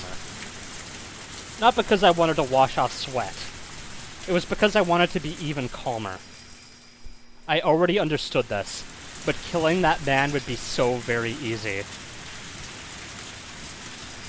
Is that an Oyashiro-sama sound in the background? The really hard thing would be not getting arrested for it, so we could get our peaceful days back. As I thought about it, I realized it wasn't easy. Japan's police force had the highest arrest rate in the world. I would need to deceitfully pull off the perfect crime, and it couldn't be a half-hearted attempt. Still, it wasn't 100%. Even the best police force in the world couldn't have a 100% arrest rate. I've read a lot of articles on trials with people brought up on false charges. At court, they consider whether the charges are false or not, but figuring out the real criminal is entirely out of scope. And that meant perfect crimes did exist. In fact, perfect crimes were sort of like works of art, or like some sort of great work of fiction. They could even be respected and revered. You just had to look at the inundation of mystery novels everywhere throughout history. They dealt with all sorts of difficult-to-solve incidents, involving secret rooms and alibis and stuff, but they all wanted to show one thing. They wanted to show the beauty of a perfect crime. There was something divine in the flawlessness of the word perfect. So Keiichi, I hate to tell you this, but you know that most mystery novels are designed to be solved by the reader, yes? I'm not sure that looking to them for inspiration is the best idea, but anyway. Yes, perfect crimes were skills of the gods. And in that sense, the serial freak deaths they were calling the curse of Oyashiro-sama, I understood. They must have been the works of gods. Each one of Yes, Hinamizawa. Each one appeared to have been resolved, but they couldn't stop it from happening every year. Yeah, skills belonging only to gods. Those are perfect crimes. And I would be setting up my own crime before Oyashiro-sama's series of perfect crimes, 4 years in the running. If I were to put it boldly, I was challenging a god. Foolhardiness would be needed to make the decision, but I needed to be calm, cool, colder than ice to put that plan together. Vanilla Ice. So he's a JRPG protagonist. Maybe he really is the protagonist. That's what I've been saying. Because he's challenging a god. And you always fight a god at the end? Anyway. Kill him like a flame, but as systematic as ice. Starting now, I needed to retain both of those ideas within me. Modeling my crime after a mystery novel wasn't actually a bad thing to focus on. Not bad at all, surely. I have to disagree. Did I just hear a very fuzzy objection, by the way? I don't think it was that fuzzy. No, it was very fuzzy. I'm sorry. Wait, try it again. Try it. Because that was a real impression. Oh, it's because it's Wasn't from even the a soundboard. original DS games, isn't it? Anyway. Sometimes kidnappings involving disturbing original methods that made it into the newspaper were used as a basis for novels after the person was arrested. Stuff like that made it into the news. Day and night, for a very long time, mystery novel authors polished and refined their most fantastic. Why did I say fantastic? I tried to read fantastic and artistic at the same time, so I said fantastic. More like autistic. No, that's Maria. Anyway. Oh, true. Mystery novel authors polished and refined their most fantastic, artistic crimes. Imitating that could be a shortcut to planning the perfect crime in a short period of time. Of course, I haven't read enough mystery novels to act all high and mighty about them. The one who really liked mystery novels was my mom. Obama giving himself a medal meme. Okay, guys, Ryukishi. his mom is the culprit. We've confirmed it. We figured it out. We finally have the answer. She'd read every well-known mystery novel from overseas, from past and present. Every time she watched mystery shows, she would always criticize them as having cheap tricks or being poorly thought out. I wonder what the perfect crime would mean to her. There's no way he's about to ask his mom for advice on murder, right? Right, guys? Right? Back me up here, please! Guys! He couldn't. Guys! Really No! No way!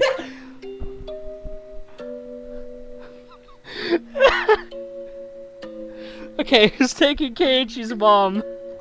What do I think the most well-done perfect crime in all mystery novels I've read is? That would be Umi and Echo when they cry. Yeah, well, you read quite a lot of them, right? I figured you might know a lot about them. It's more fun to read them to find out. If I told you all the tricks right off the bat, they'd be no fun anymore. It wasn't like I was asking for my own amusement. She was deflecting the question, so I would somehow butter her up first and draw out an answer. Of course. Well-done mystery novels, yeah. They all have a unique charm to them, so it's hard to say which is the most interesting. You really have to force me to pick one.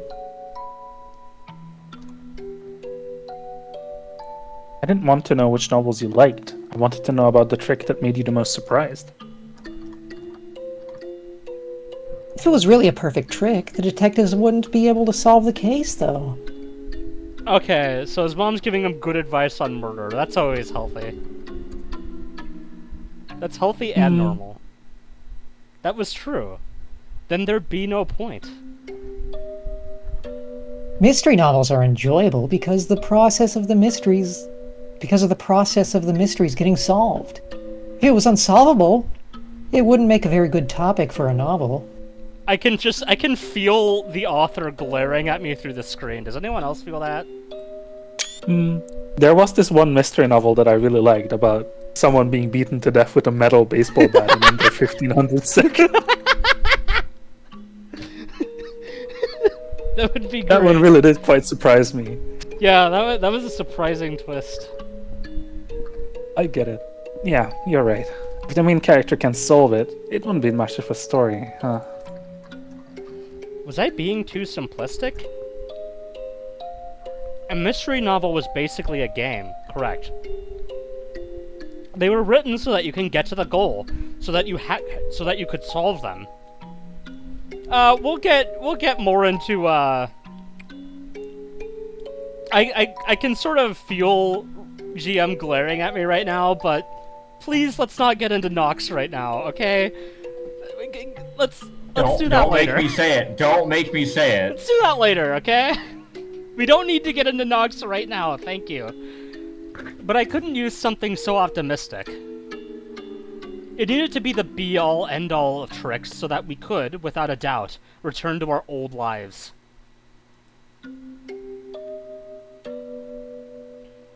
By the way, Keiichi, do you understand that truly perfect crimes don't even become stories? Mom looked at me intellectually and grinned impishly. How do you look at someone intellectually? The INTJ stare, you wouldn't get it. True! I do that regularly. You can see the Rick and Morty in her eyes. Oh. Yeah, Perhaps a little more sodium chloride next time, Keiichi. I've already calculated the flavor of this novel in my head. Oh my god. Anyway. I'd never gotten to read it, but apparently one time a long time ago, Mom had written her own mystery novel and submitted it for some mystery novel award. Apparently she was really into it. I've also tried to write a mystery novel once, but I am bad at coming up with character names. Anyway.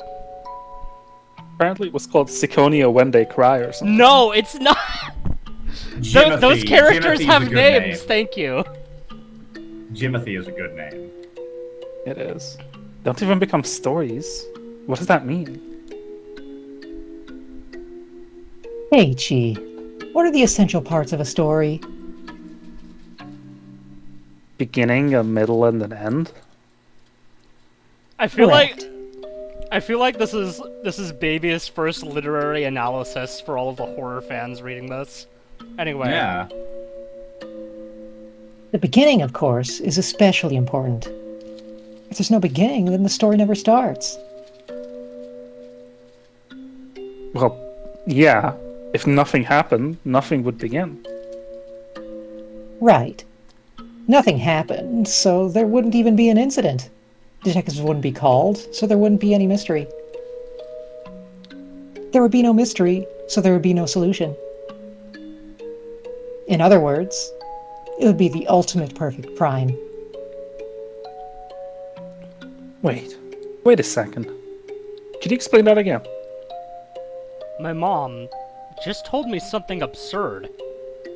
And she was saying it so smoothly too, so I kind of tuned her out, but she just said something extremely important just now. Okay, so the author's like, okay, pay attention, dumbass horror fans. It's not really that difficult to understand. The incident that The incident just has to never come to light, that's all. Just has to never come to light. Oh, sorry, my bad.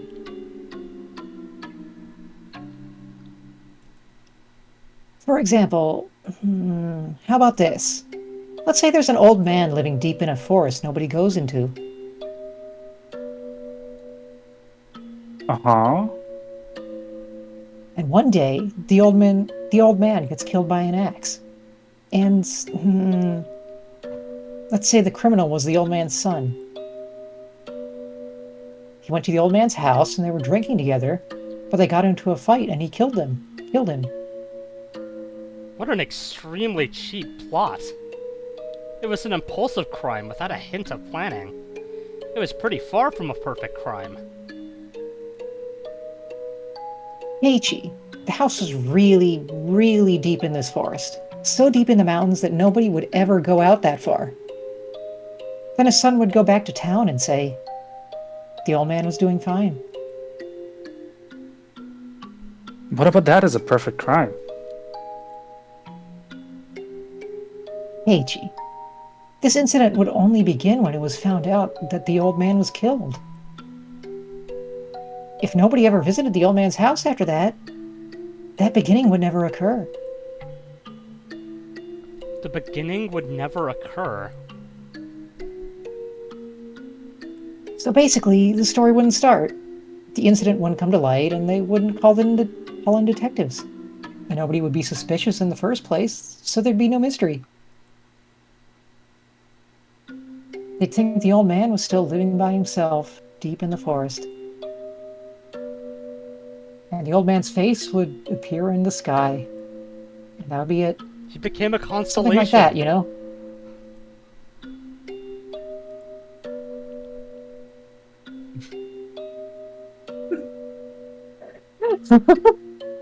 Keiichi, your voice is not coming through.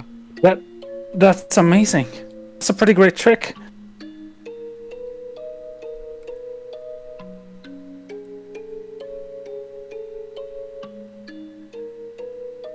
But it wouldn't be a novel. Mystery novels are for entertainment, after all. They can't be instruction manuals for perfect crimes. So basically she's saying, Oyashiro-sama sucks.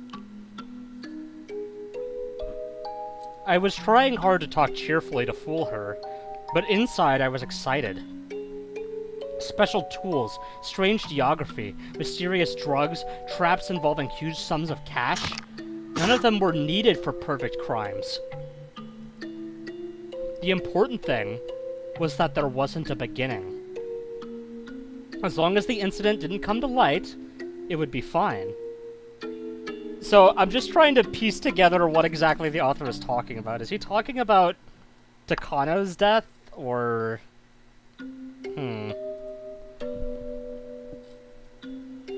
Because I feel like he could also be talking about, Oreo. Because, you know, Oreo was dead, like, the whole time, and Mion just never brought it up. She pretended like she was What? alive. Oreo the cookie? Oh my fucking god. Okay. Mion's grandmother... Oreo Sorozaki is what you should have said. Oh, Morio, like in you JoJo pronounce- Part 4. Okay, I get it. Yeah. Yeah, you Wait, pronounce- Super Mario? Yeah, Super No, I Mario. think If that's I- copyrighted. Chris if I Pratt, could- It'll get hard to like delete if it on I- YouTube. If I could kill him, as in Super Mario, without anyone finding out, and dispose of Super Mario's corpse somewhere no one could find, like in Poor Bob on Chris Battlefield, Pratt, it would basically already be a perfect crime. Of course, if someone up and vanished one day all of a sudden, people would get suspicious. But that didn't apply to this man. Last year, after their aunt died, he ran away from the village in fear of Oyashiro-sama. When the night of Watanagashi came around again, everyone would have to think that he ran away in fear again. I mean, he had been living with a lover of his in town. No matter what it felt like when he vanished, no one would be suspicious. People hated him, after all. No one would care where he went if he disappeared. When I thought about it like that, it got easier and easier to imagine killing him. There was no point in thinking inside my house anymore. I left, getting my bike out of the garage. Wasn't the golf club also stored in his garage? If he doesn't get the golf club, He's gonna beat him with a bike and ride the golf club. oh, It'll be the okay. perfect Ride crime. the golf club. Yeah, like a witch's broomstick. For now. He's the witch of paranoia, you understand. I like that's like the rich white girl witch riding a golf club. The country club witch. The country club witch. Okay, riding a golf look, club. let's continue. For now, it didn't matter where I was going. I just rode through the wind, trying to calm my excitement by feeling the cool air on my body. Where I'd kill him, how I'd do it, what time, and how to dispose of the corpse. If I just had those 4 things, I could get a good plan going. I was so surprised at how little there was to decide that I shivered. I'd been completely prepared to build this humongous plan over a really long period of time. But if I could just get these little things in order, I could put it into motion. Yeah, just those little minor details of murder, of homicide. Yeah. Today was Just Saturday. in a town where everyone knows each other, just make someone disappear without Yeah. getting spotted. Also, he's not going to show up to Watanagashi, so that's also a problem that he hasn't considered. Anyway. That's what I would have did. That's what I would have did. He said it more like Yeah. that, just for the Technique. record. I would have to kill him on the night of Watanagashi. So long as I was standing in for Oyashiro-sama, I only had 24 hours remaining. Also known as 1500 seconds. Sadako, just hang on for 24 more hours. I can't 1500 even- minutes in this case. I can't even imagine having to suffer through even more, but please, hold out for a little longer. I know you can't even last another second. I know that. But please, just hold out. Your Nini will save you for sure.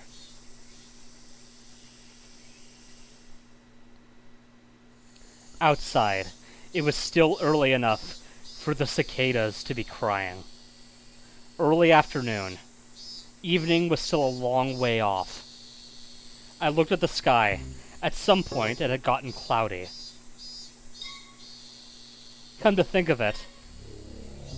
What is this track? Come to It's a new think one. of it, as I left the house, I heard on the TV that the weather forecast was calling for a chance of rain on Sunday. The sky There's a was risk of rain. Yeah. sky was the color of lead. Possibility of precipitation. Wait, the sky was the color of lead? Is that the reference to the track from the hit game Battle Garega, Lead and Sky? Yes. If I heard a little bit of thunder, like the hit game Thunder Force, I definitely have expected a sudden evening shower.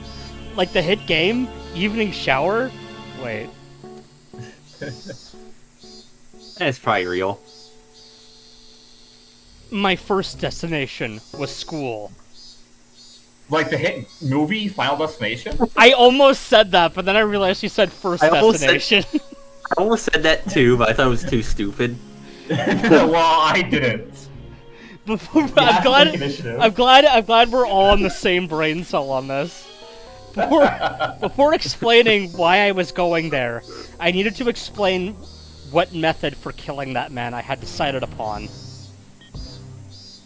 I decided that the most suitable death, the one I needed to give him, was the same as last year's curse. The same as the punishment their aunt had received. Being beaten to death. Okay, with what item, With Keiichi? Which item, huh? Wouldn't beating him to death be somewhat unreliable? You may think that stabbing him with a blade would be more reliable. But this was Wait, something... the hit movie Blade? But this was something I had chosen after a lot of thought. You just needed to think realistically. The law. It prohibited carrying any blades longer than 10 centimeters, I think. So the blades available to me, even the longest ones, were still limited to things shorter than a ruler. You can probably understand how tricky it would be with such a short reach to go up against an opponent that might fight back. In that case, a weapon with more reach, like a staff or a golf club, would be far more advantageous. It might not. You in that case. It's like talking to the audience. Yeah, it's the Imperial you. It's the Imperial you. It's the royal you, it's not the imperial you. He could also be talking to himself again, because he was doing that during his 1500 seconds rant earlier. And he keeps talking about his other self in the previous chapters. And it keeps making me concerned that something's there. And you guys keep going like, nah, he's just talking to himself. It's fine, it's fine. Anyway. It's still fine. It might not be quite as inherently lethal. Well, I mean, you can't really say it's fine now because he's talking about murder, the hit game but, Lethal Company? Anyway, it might not be quite as inherently lethal as the hit game Lethal Company, but since you could just keep hitting the guy until you killed him, the end result was the same. I guess that's fair enough.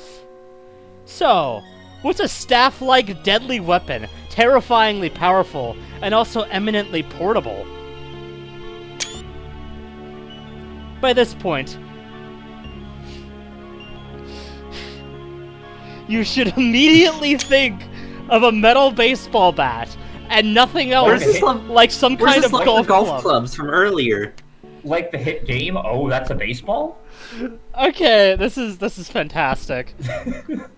He said staff-like. He literally said staff-like. Would you describe a metal baseball bat as staff-like? I think you describe it as club-like. Yeah. Anyway, I don't need to explain how terrifying a metal baseball bat can be as a weapon. Of special note is the fact that you can carry one around in broad daylight and not be thought of as suspicious. Just those 2 points would have been enough to choose a metal bat for my weapon. But there was one more reason. One Punch Man character? Metal bat? But there was one more reason for choosing a metal bat and not a golf Isn't club. that Rogue the bat? No, shut up. That's not a metal bat. That's just a regular bat. With tits. Okay, but there was one more reason for choosing a metal bat and not Rouge the Bat in particular. I will speak about it later. After school that Saturday, my classmates were still having fun, playing in the schoolyard. Wait, did he just say I will speak about that later? Yeah. As if he's He'll talking... elaborate. Okay, maybe he is actually talking to the audience. I take it back. That's weird. I could show up, and it would be the same as always, so nobody will think I'm suspicious. Getting my hands on the weapon without looking suspicious was actually a factor I couldn't ignore. I didn't normally play baseball, so if I went to a sports store looking for a metal bat, it would definitely be suspicious. I can't let there be a beginning to the story, so I needed to be really careful about even about that, which is why I went straight back home and got the golf club instead. That left school. At a location at which my appearance wouldn't be suspicious, I would acquire the weapon. I checked inside the classroom through the window, but of course, there was nobody there. The only students who would stay there were me and the others, when doing club activities. Without us, the classroom after school was just an empty, unused room. Without glancing around nervously, as if I'd just gone to get something I'd forgotten, I casually went in at the entrance.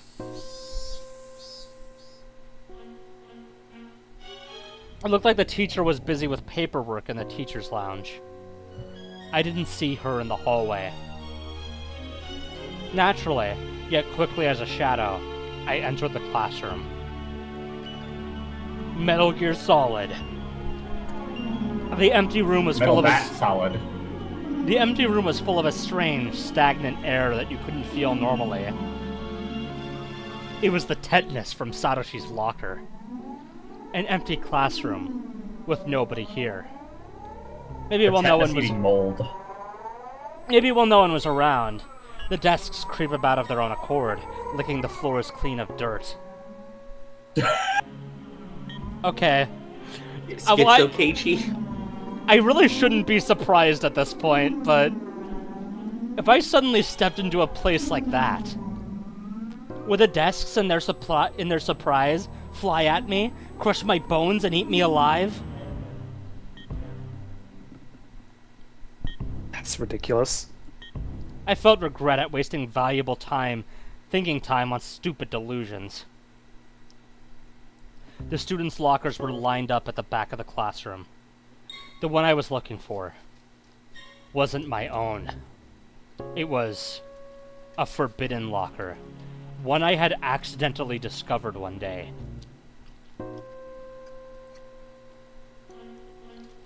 Here it is. Hojo. This has to be it. Wait a second, I just realized something. So, Satoshi's bat is still in the locker, which means that he didn't take it with him. Or maybe he took it with him and it got stolen back? I don't know. That's actually kind of weird now that I think about it. Anyway. I mean, why would he take it with him? I don't know, maybe because he was freaking the fuck out like Keiichi did? Possibly? Nah, he was just playing Well, he was baseball. using a golf club instead. Yeah. Or maybe he's just really muscular. I remember in chapter 1 when he was wielding Satoshi's secret golf club. Yeah. Yeah, Keiichi unlocked a secret weapon. Yeah. The New Game Plus weapon. Anyway. New Game Plus. Satoshi was actually known for golfing with Trump in his glory days. Okay. Yeah, Okay, let's move on. That's why he died. Thank you. It was wrapped up in the whole Epstein thing, unfortunately. If one person has one locker, then why would only Sadako have two? Satoshi was a regular on the Lolita Express. Yeah, it's unfortunate. I made a fuss about it once. After that, I learned it was Satoshi's locker, and that he had the same name as her. But of course, even though it was a locker for a student no longer here, looking inside it was still a shameless act. But one time, I let my curiosity get the better of me and took a peek inside. Inside, it was average and worthless. At the time, I hadn't been interested, so until now I'd forgotten what had been in it. But now that I had, dare I say it, awakened, I remembered. And by it, let's just say... The My thing! face rolled back. Shiro-sama! I remembered the thing that had been in there. Scrape. I opened the door, and a stench of mold and sweat wafted out, like a gym storehouse that hadn't been cleaned in weeks. I think it's been longer than weeks at this point. My face puckered up at the stench, but I looked for it. Yes. Oh good, we got the Oyashiro sound again. Satoshi was on Coach's... Satoshi was on Coach's baseball team. Now you can yes Hinamizawa. Yes, Hinamizawa. Inside the locker was a Hinamizawa fighter's uniform. And it. The one Satoshi used. The metal bat. Yes. This was the reason I wanted to choose this bat. This... I kill you, you kill me. Go ahead. Go ahead, finish it. Just do the last one already. Don't leave me in suspense. No, Hinamizawa. Thank you.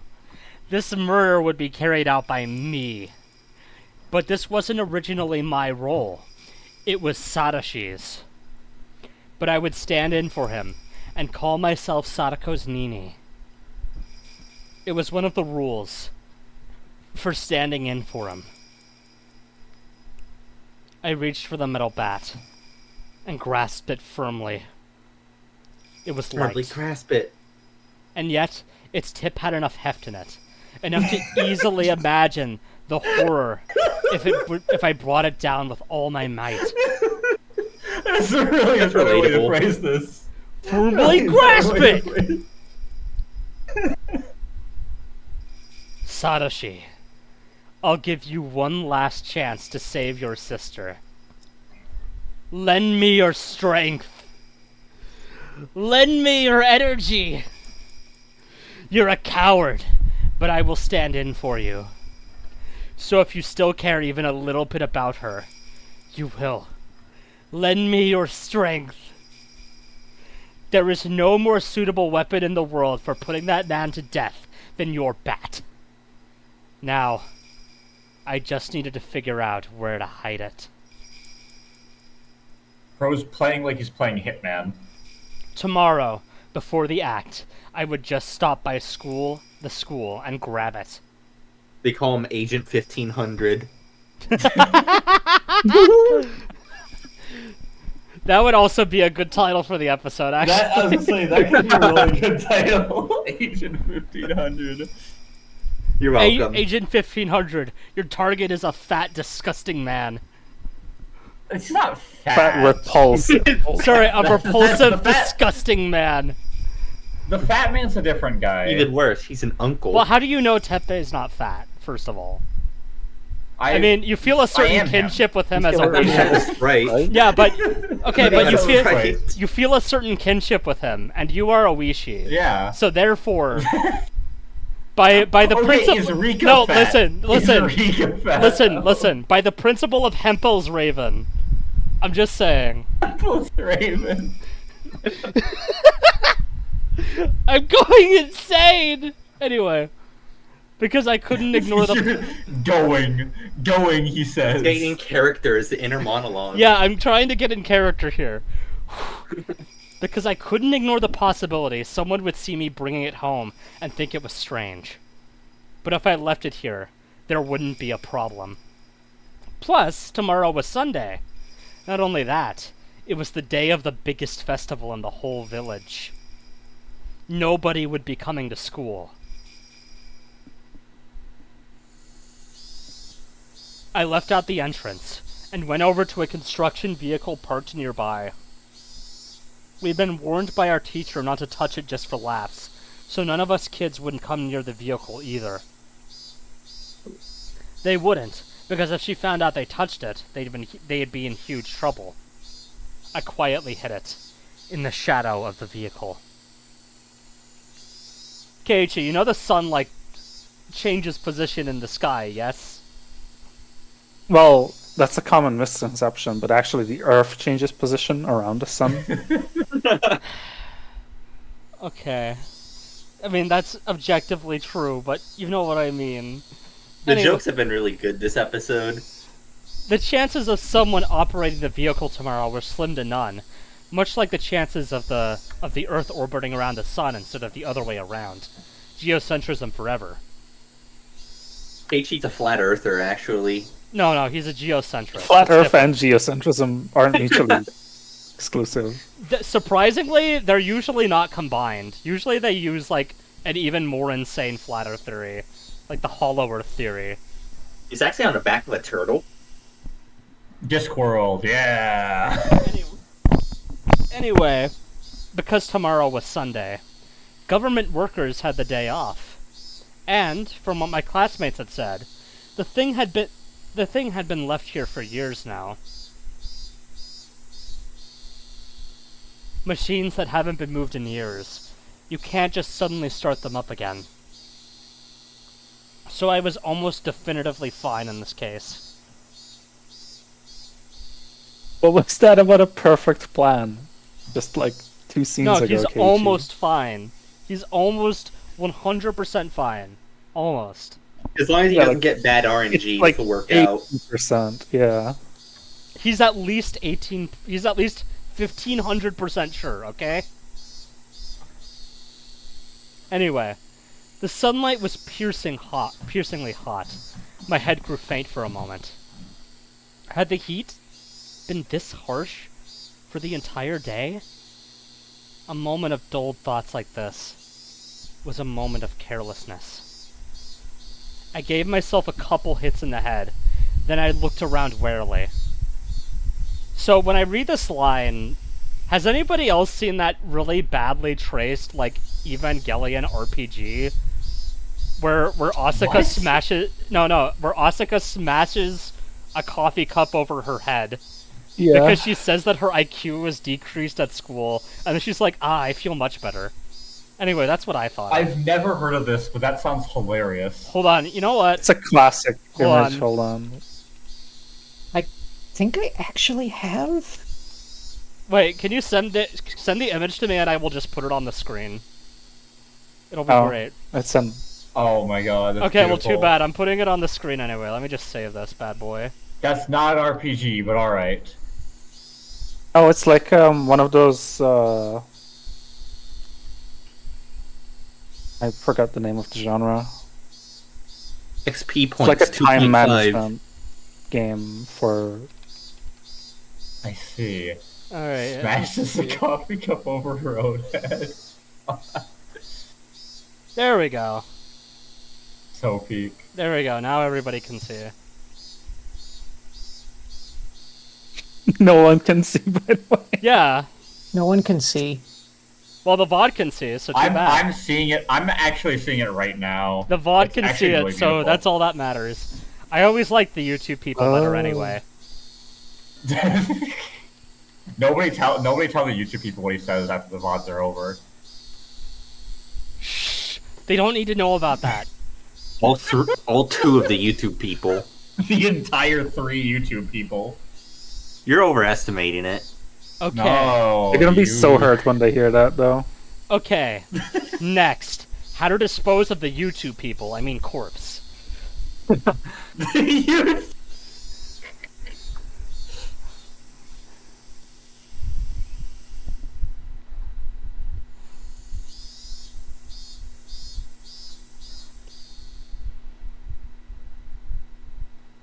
Disposing of the YouTube people, I mean corpse. The ultimate way not to create a beginning was to not let the corpse be found. It was even more important than killing him. Thinking on it vaguely, the first thing that came to mind was the swamp. Okay, so this time he does actually have the same idea. We are you know what?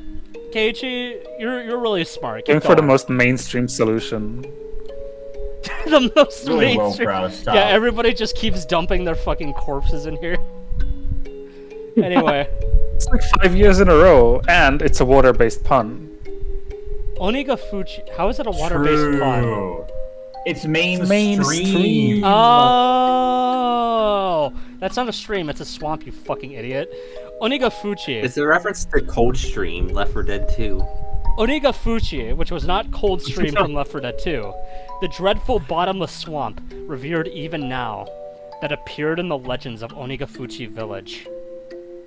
Yes, the swamp called Onigafuchi was here first, and then the village took its name to become Onigafuchi Village.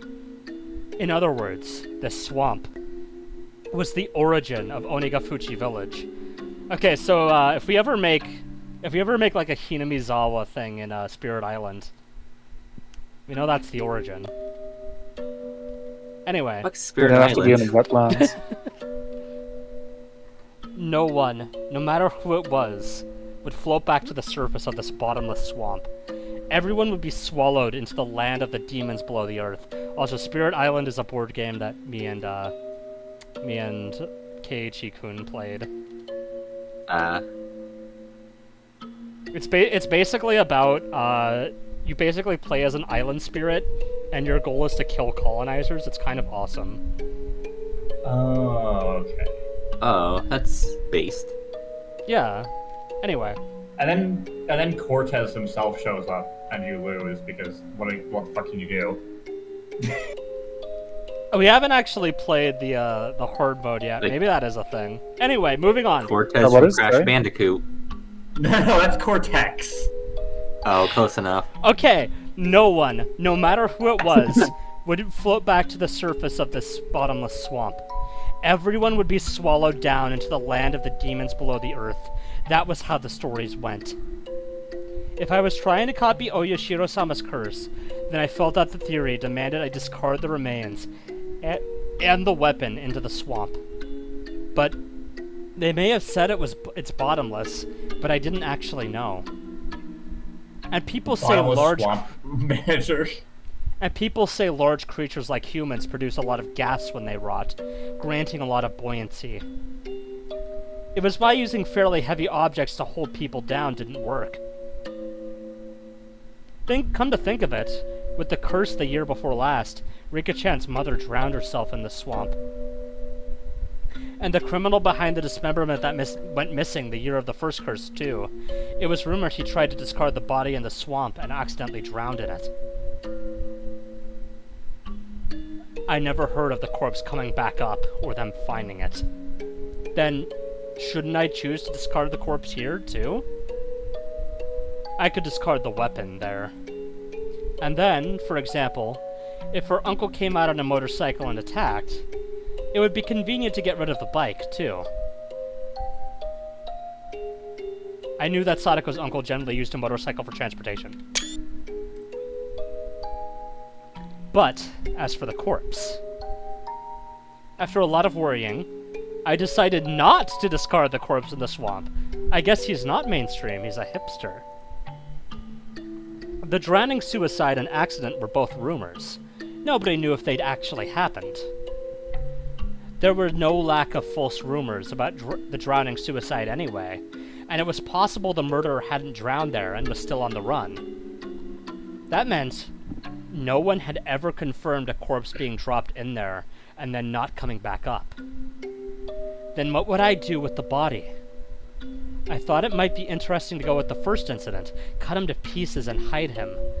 But the preparation and work for dismembering a human body would be difficult given the amount of time I had.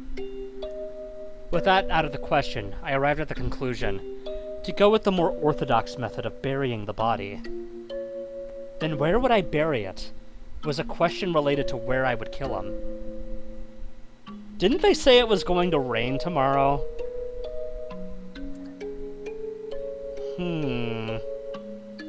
I'm not sure this is the best plan, Keiichi. It's easier to dig in the rain. I suppose, but is he planning on bringing an actual shovel, or... Anyway.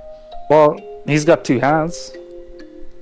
Then where I would bury it was a question related to where I would kill him. Okay, let me just be clear here. If he digs... I've watched enough true crime to know that if he digs a shallow grave, he's fucked. Like, he's absolutely fucked if he digs a shallow grave. He needs to actually Surely bring he'll a dig shovel. something deep. He cannot just do this with his hands. Anyway. Then where I would bury it was a question related to where I would kill him. Of course, I wanted to keep my time in proximity to the body at a minimum. With that in mind, I would want to dig the hole to dump the body in beforehand, and make the location of the act and the hole close together. A choice of where to plan the crime, that I need to be absolutely careful and thorough with. It had to be somewhere nobody would witness it, and a place with hiding spot places for a sneak attack. I could dig a hole for the body right there. I go over the possibilities in my head of the various destinations our uncle would head to from Sadako's house. I imagined a map of the area in my head, and then I found a place that fulfilled this condition so easily, it was almost unbelievable. A bit of a back road that went through the woods. Is this Sadako's route? Oh my god. He actually is thinking. Wow. I didn't think her uncle would go deeper into the mountains of Yagouchi on a whim. Yagouchi on a whim. If he was going somewhere, he'd pass through these woods first. And nobody used this back way, unless they had something to do at Sadako's house or one or two other places.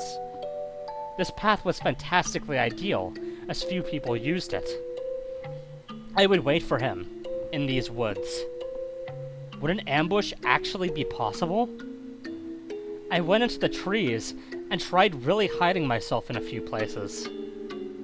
It was extremely quiet. My senses could be sharpened here to their maximum amount. I didn't know when he'd come, but I'd wait right here for Sadako's uncle. I actually had some trouble coming to that decision. The question arose of whether I should somehow call the man out. Was there a risk I'd be taking by luring him here? That man made Sadako do all the shopping and errands. He seldom left on his own business. He wouldn't leave, unless I worked out a plan to force him to, would he? That was the question. Tomorrow was the Watanagashi festival. Would he go out for the festival, or would he stay inside? If he stayed inside, how would I drag him out of his house?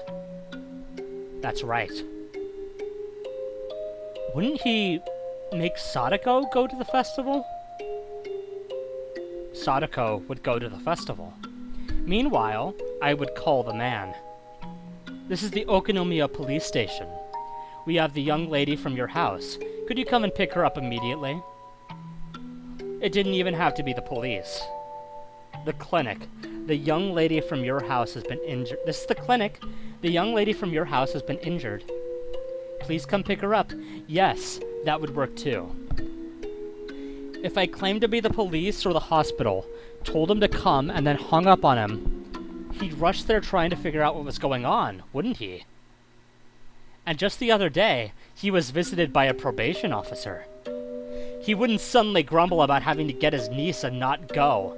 It would look like child neglect. The man had no skills useful around the house.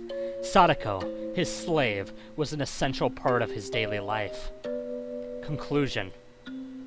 If he went out to the festival, I would attack him here on the way back.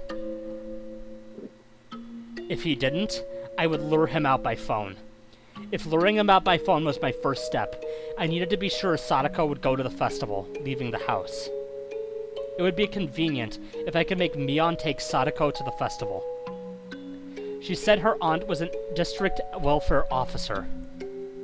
In other words, an ally to the probation officer. If I somehow incited Mion to take Sadako to the festival with her, well, being who she was, she'd use that fact and get her there. Sadako should just take a break and have fun at the festival with everyone. She should have a good time, reminisce on our formal, peaceful days, and when she went home, everything would be over. Yeah, that would be the best outcome. With that decided, I needed to dig a hole somewhere in the woods to hide the body. So it wouldn't stand out, so it wouldn't be found. Someplace nobody would see me while I was completely exposed as I buried the corpse. I wanted it to be close to the scene of the crime, but it naturally grew further away. Deep in the bosom of the Black Forest. The voices of the Higurashi were the only sounds here, informing me that people shouldn't indiscreetly set foot in this place.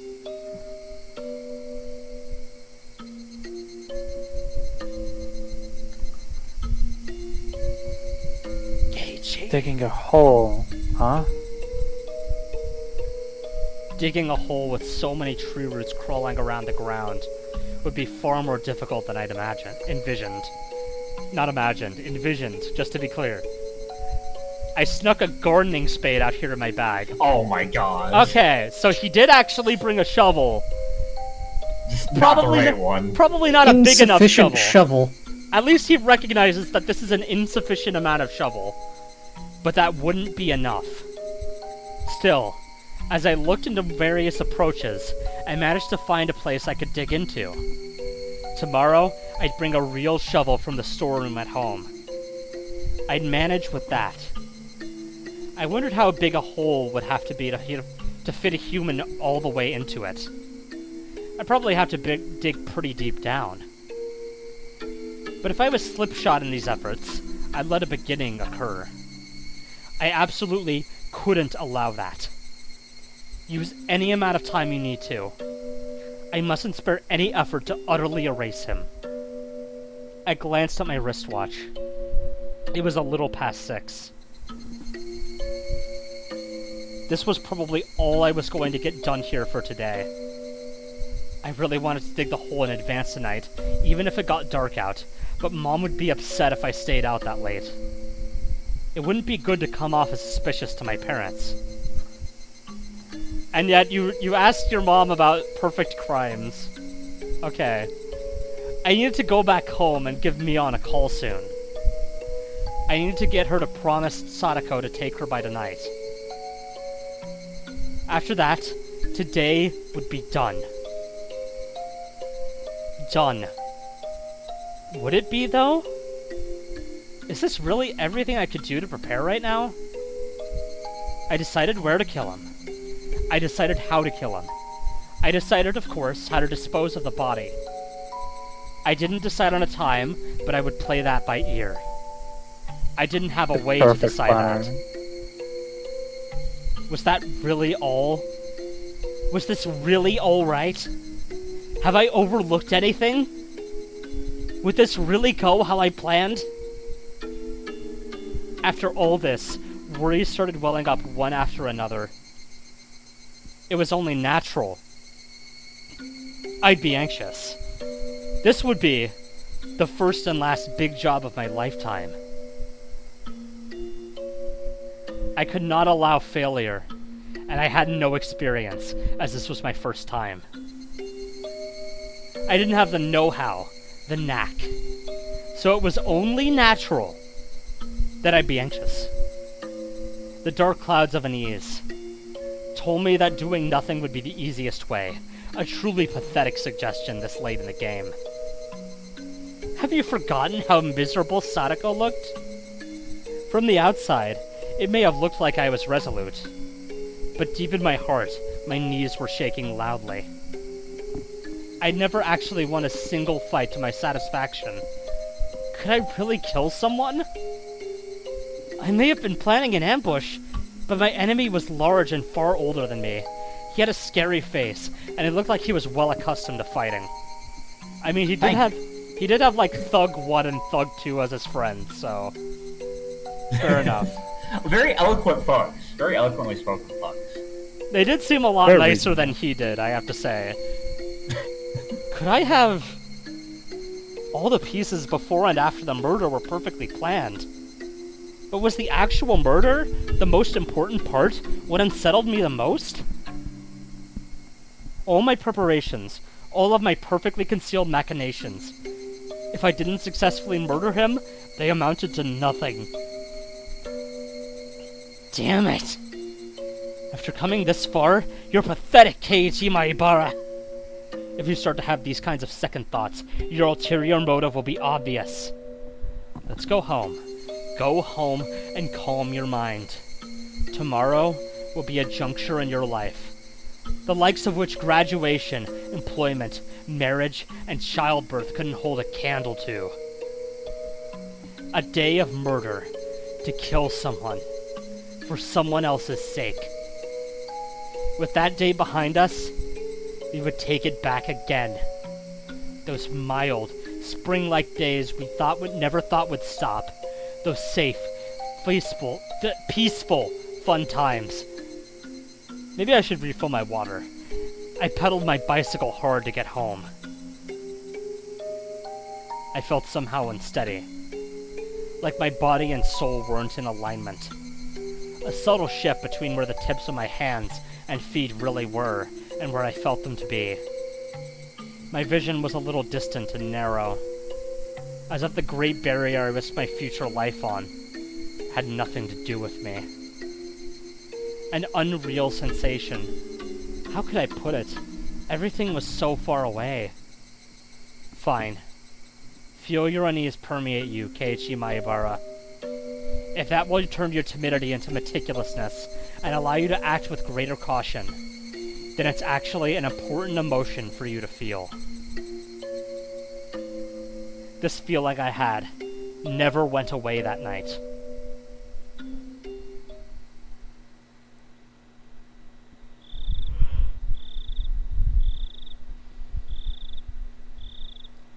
I like how it's clearly the same photo, except he turned the sky gray.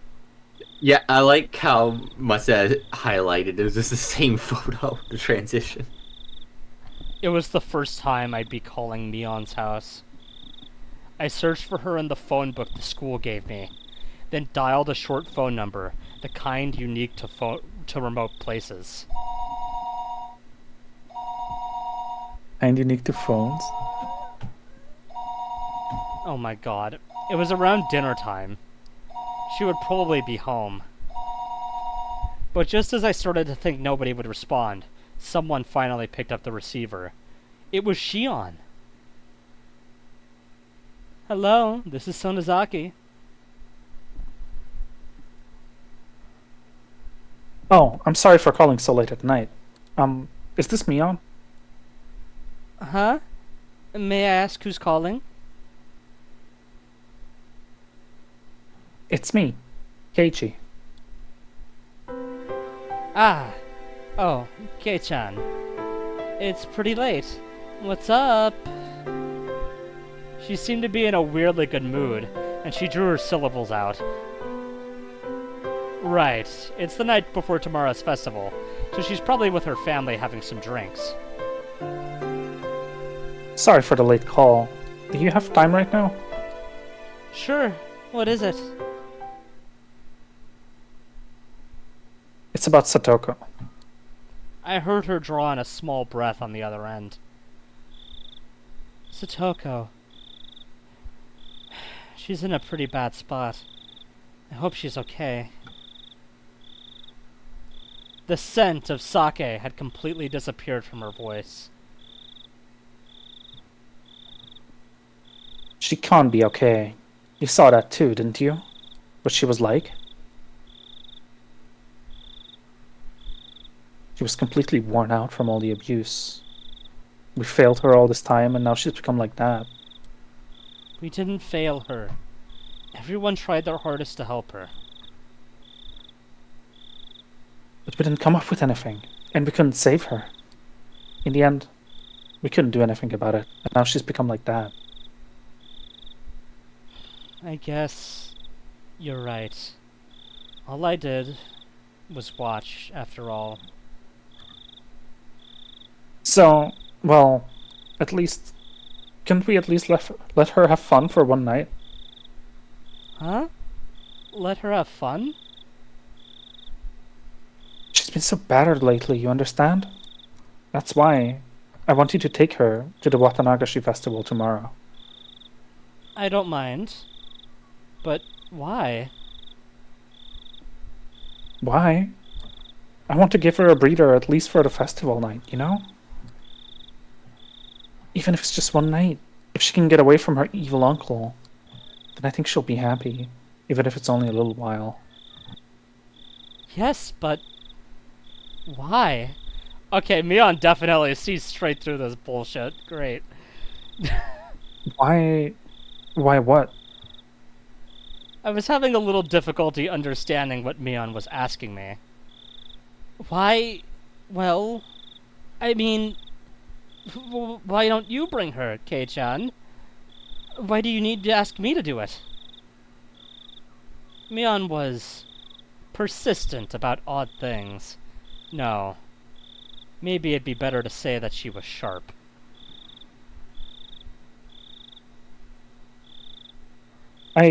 Well, I actually have something to do tomorrow. I can't make it to the festival.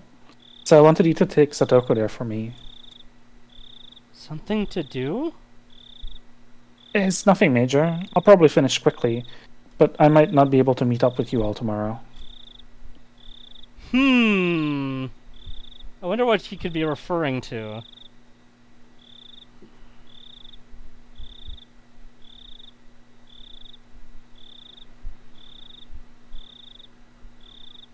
Hey, Mion. Could I leave Satoko to you, just for tomorrow night? Mion took a long time to give her reply. I got the feeling that Mion had been acting weird for a while now. Like she was flustered by emotions or something. No. Huh? Was that a sob? Mion? Are you crying? That would have been 2 shots, wow. I said no. I don't want to.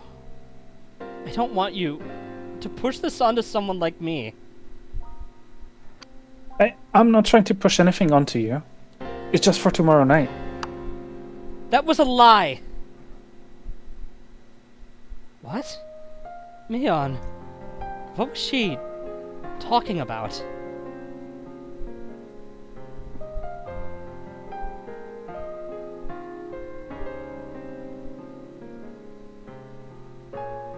Saying it's just for the night of Watanagashi, and then it was forever. Liar.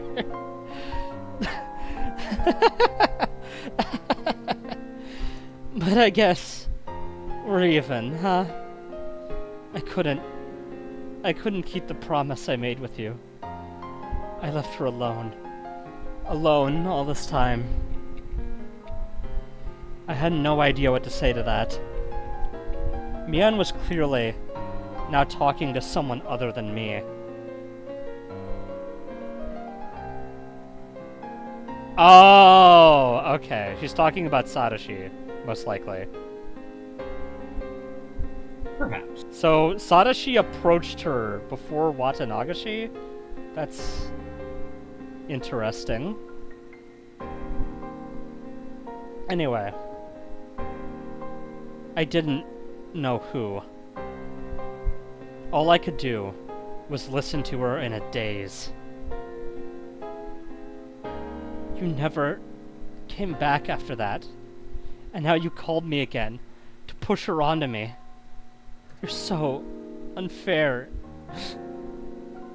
Hey, you're Satoshi-kun, aren't you?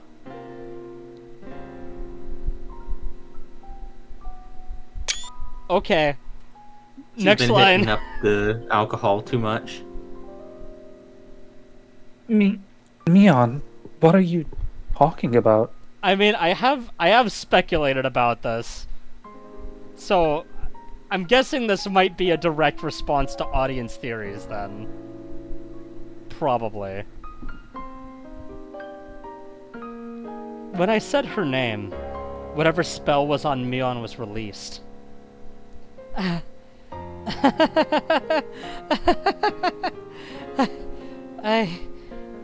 I'm sorry. It's nothing. It's just that I got a phone call a lot like the one you're making now. A long time ago.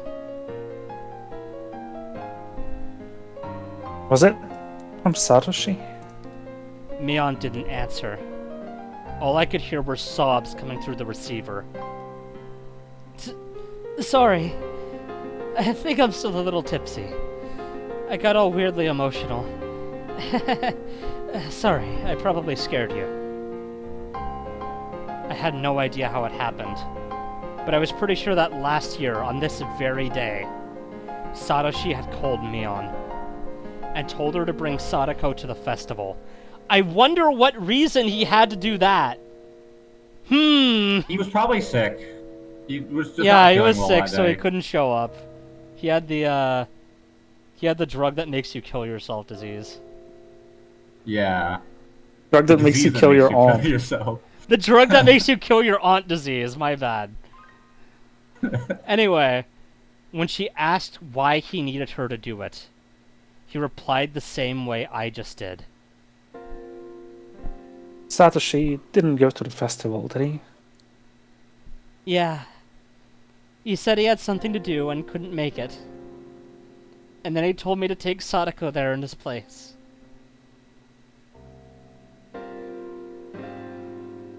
At the time, Satoshi said it too, didn't he? That he'd leave Satoko to you? Yeah, he did. Just for tomorrow night. The way you said it was just like how he did. I just got a little upset, caught up in a memory, and all. I didn't expect this.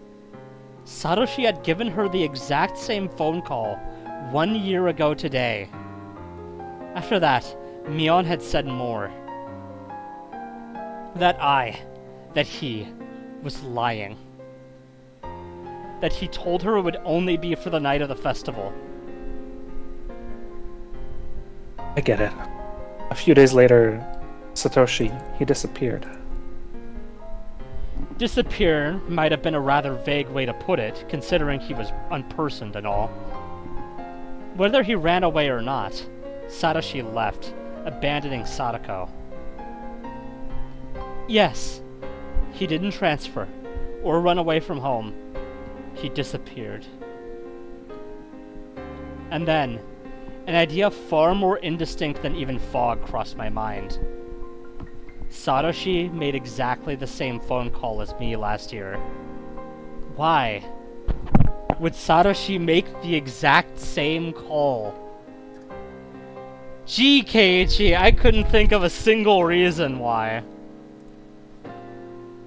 If, in the truest sense, never mind, Keiichi's realizing, he really made the exact same phone call as I am right now, then the incident where their aunt was beaten to death, could it...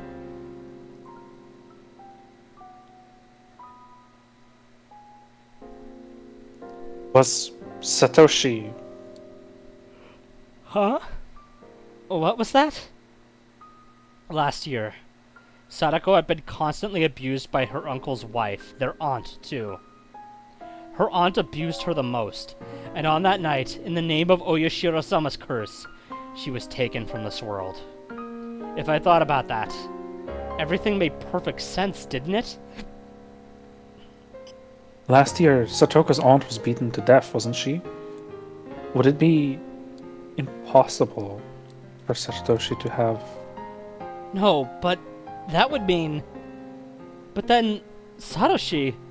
He was a coward who abandoned Sadako and ran away, wasn't he? How could Satoshi resolve himself to kill a person to save Sadako? It was unthinkable.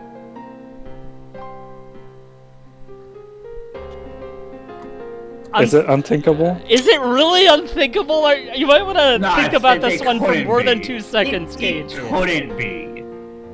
Surely not. I actually considered that as well, though it'd be mean to Satoshi. A few days later, he disappeared. On Sadako's birthday. When I first heard it, I flew into a rage. What a cruel day to have run away on. But now that I thought about it like this, the story changed completely. Satoshi had probably been even less calm than I was now. He was her big brother, related by blood, watching his little sister be abused day in and day out. Maybe that's why he couldn't keep calm. And that was why the corpse of their aunt, beaten to death, was so easily discovered. Satoshi lost himself in his anger. And hadn't hidden the corpse. He'd permitted a beginning to occur. If the police conducted a full-blown investigation, it was easy to imagine they wouldn't take long to pin down Satoshi as the culprit. Satoshi. He wished for a return to peaceful days with Sadako, and though he achieved it for a time, he had been steadily driven into a corner. And then, he wanted to at least hold out until Sadako's birthday, but finally, they nailed him. At the time, Satoshi had been carrying the savings he'd amassed to buy Sadako a giant stuffed animal for a birthday present. He would buy the stuffed animal as her gift, and then get caught. Or he could use the money and disappear. That was the choice he'd been forced to make. And he decided not to make Sadako the sister of a murderer. If that was the case, then it must have been an unspeakably bitter decision. All that money he'd saved wanting to see Sadako happy, he had to use it to make her sad. And he used the savings, and disappeared to Tokyo if the rumors were true.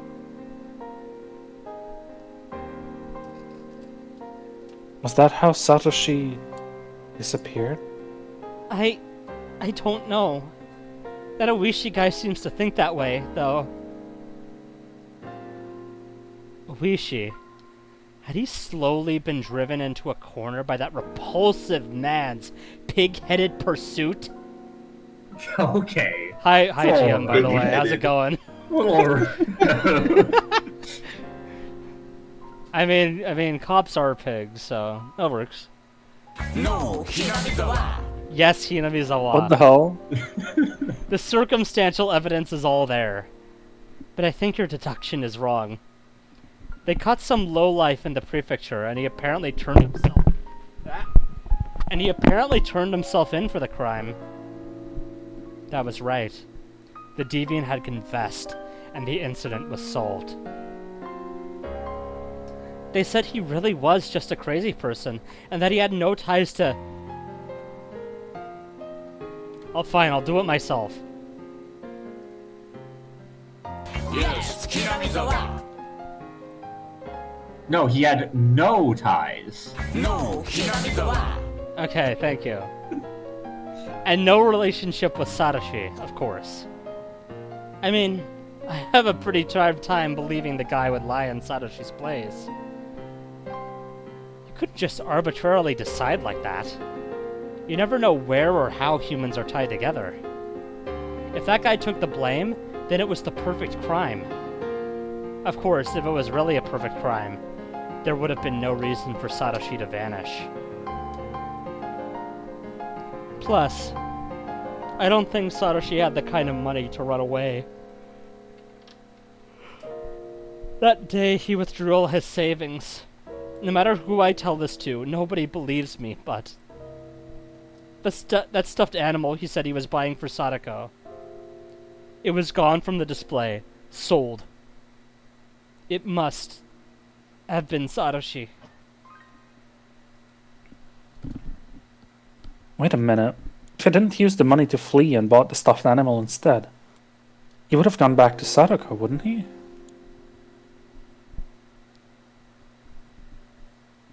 Seems unbelievable that he'd buy it and then disappear without having given it to her. Yeah. So, now I don't know what happened. It would be one thing if he had the money, but if he used all his savings on it, he'd be totally broke. You can't live a life on the run without money in this world.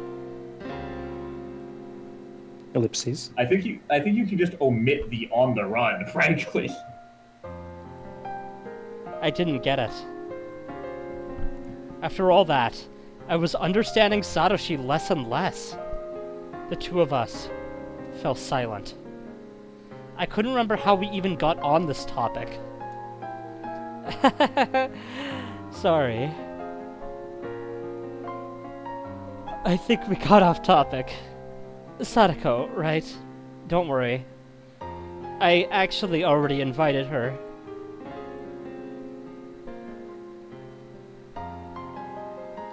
Huh? You serious? When everyone went to the shrine to prepare for the festival, we started talking about getting Sadako to the festival itself. So then I used the phone at the assembly hall to invite her. Her uncle was acting distant and didn't seem to care at all, but in any case, we got the okay from him. We all decided to meet up and go together tomorrow. You okay with that? Satoshi? Stupid. I'm not Satoshi. I was a little relieved. I hadn't needed to make the phone call. Sadako had already been invited to the festival. And not in a way that smelled of blood, a way to leave her uncle alone to create some time for me to kill him. They purely wanted Sadako to enjoy herself, so they invited her. In the end, it was the same, but I was happy for that slight difference. Sorry. I guess I didn't need to call then. First yesterday, now today. Sorry for saying such weird things. Just forget about it. No, I am the one who should apologize. Losing it like that isn't me. I'm really sorry. We apologized to each other for a little bit. That's going in the thumbnail. Alright, I'll be going now. Good night. What did you have to do? As if interrupting our parting words, Mion struck it straight where it hurt. Or is it like with Satoshi, where you can't say? Stupid. I keep telling you, I'm not Satoshi. Yeah. Yeah, I know that. I deflected her with a response that wasn't really an answer. Mion didn't hound me anymore after that. Alright, this time for real. Good night. This is me whenever I say I'm about to hop off call with my friends. There's always a fourth or fifth, okay, for real, bye guys. You know what I'm saying? This time, for real, the session's over.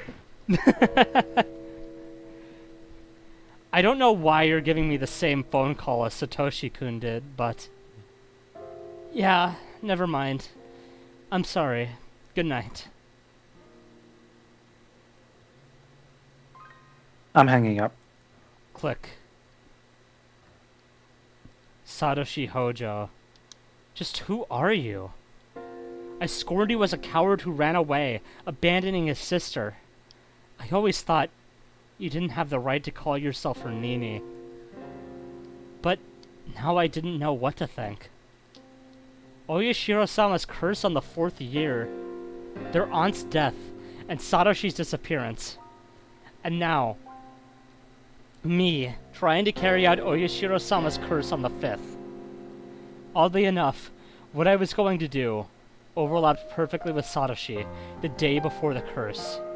No, that wasn't all. If we start, back from Sadako being abused, then I'd been overlapping with Satoshi for days already. When I talked to Mion before, she asked me if I was Satoshi. If that was the first impression a third party like Mion got, then it was probably true.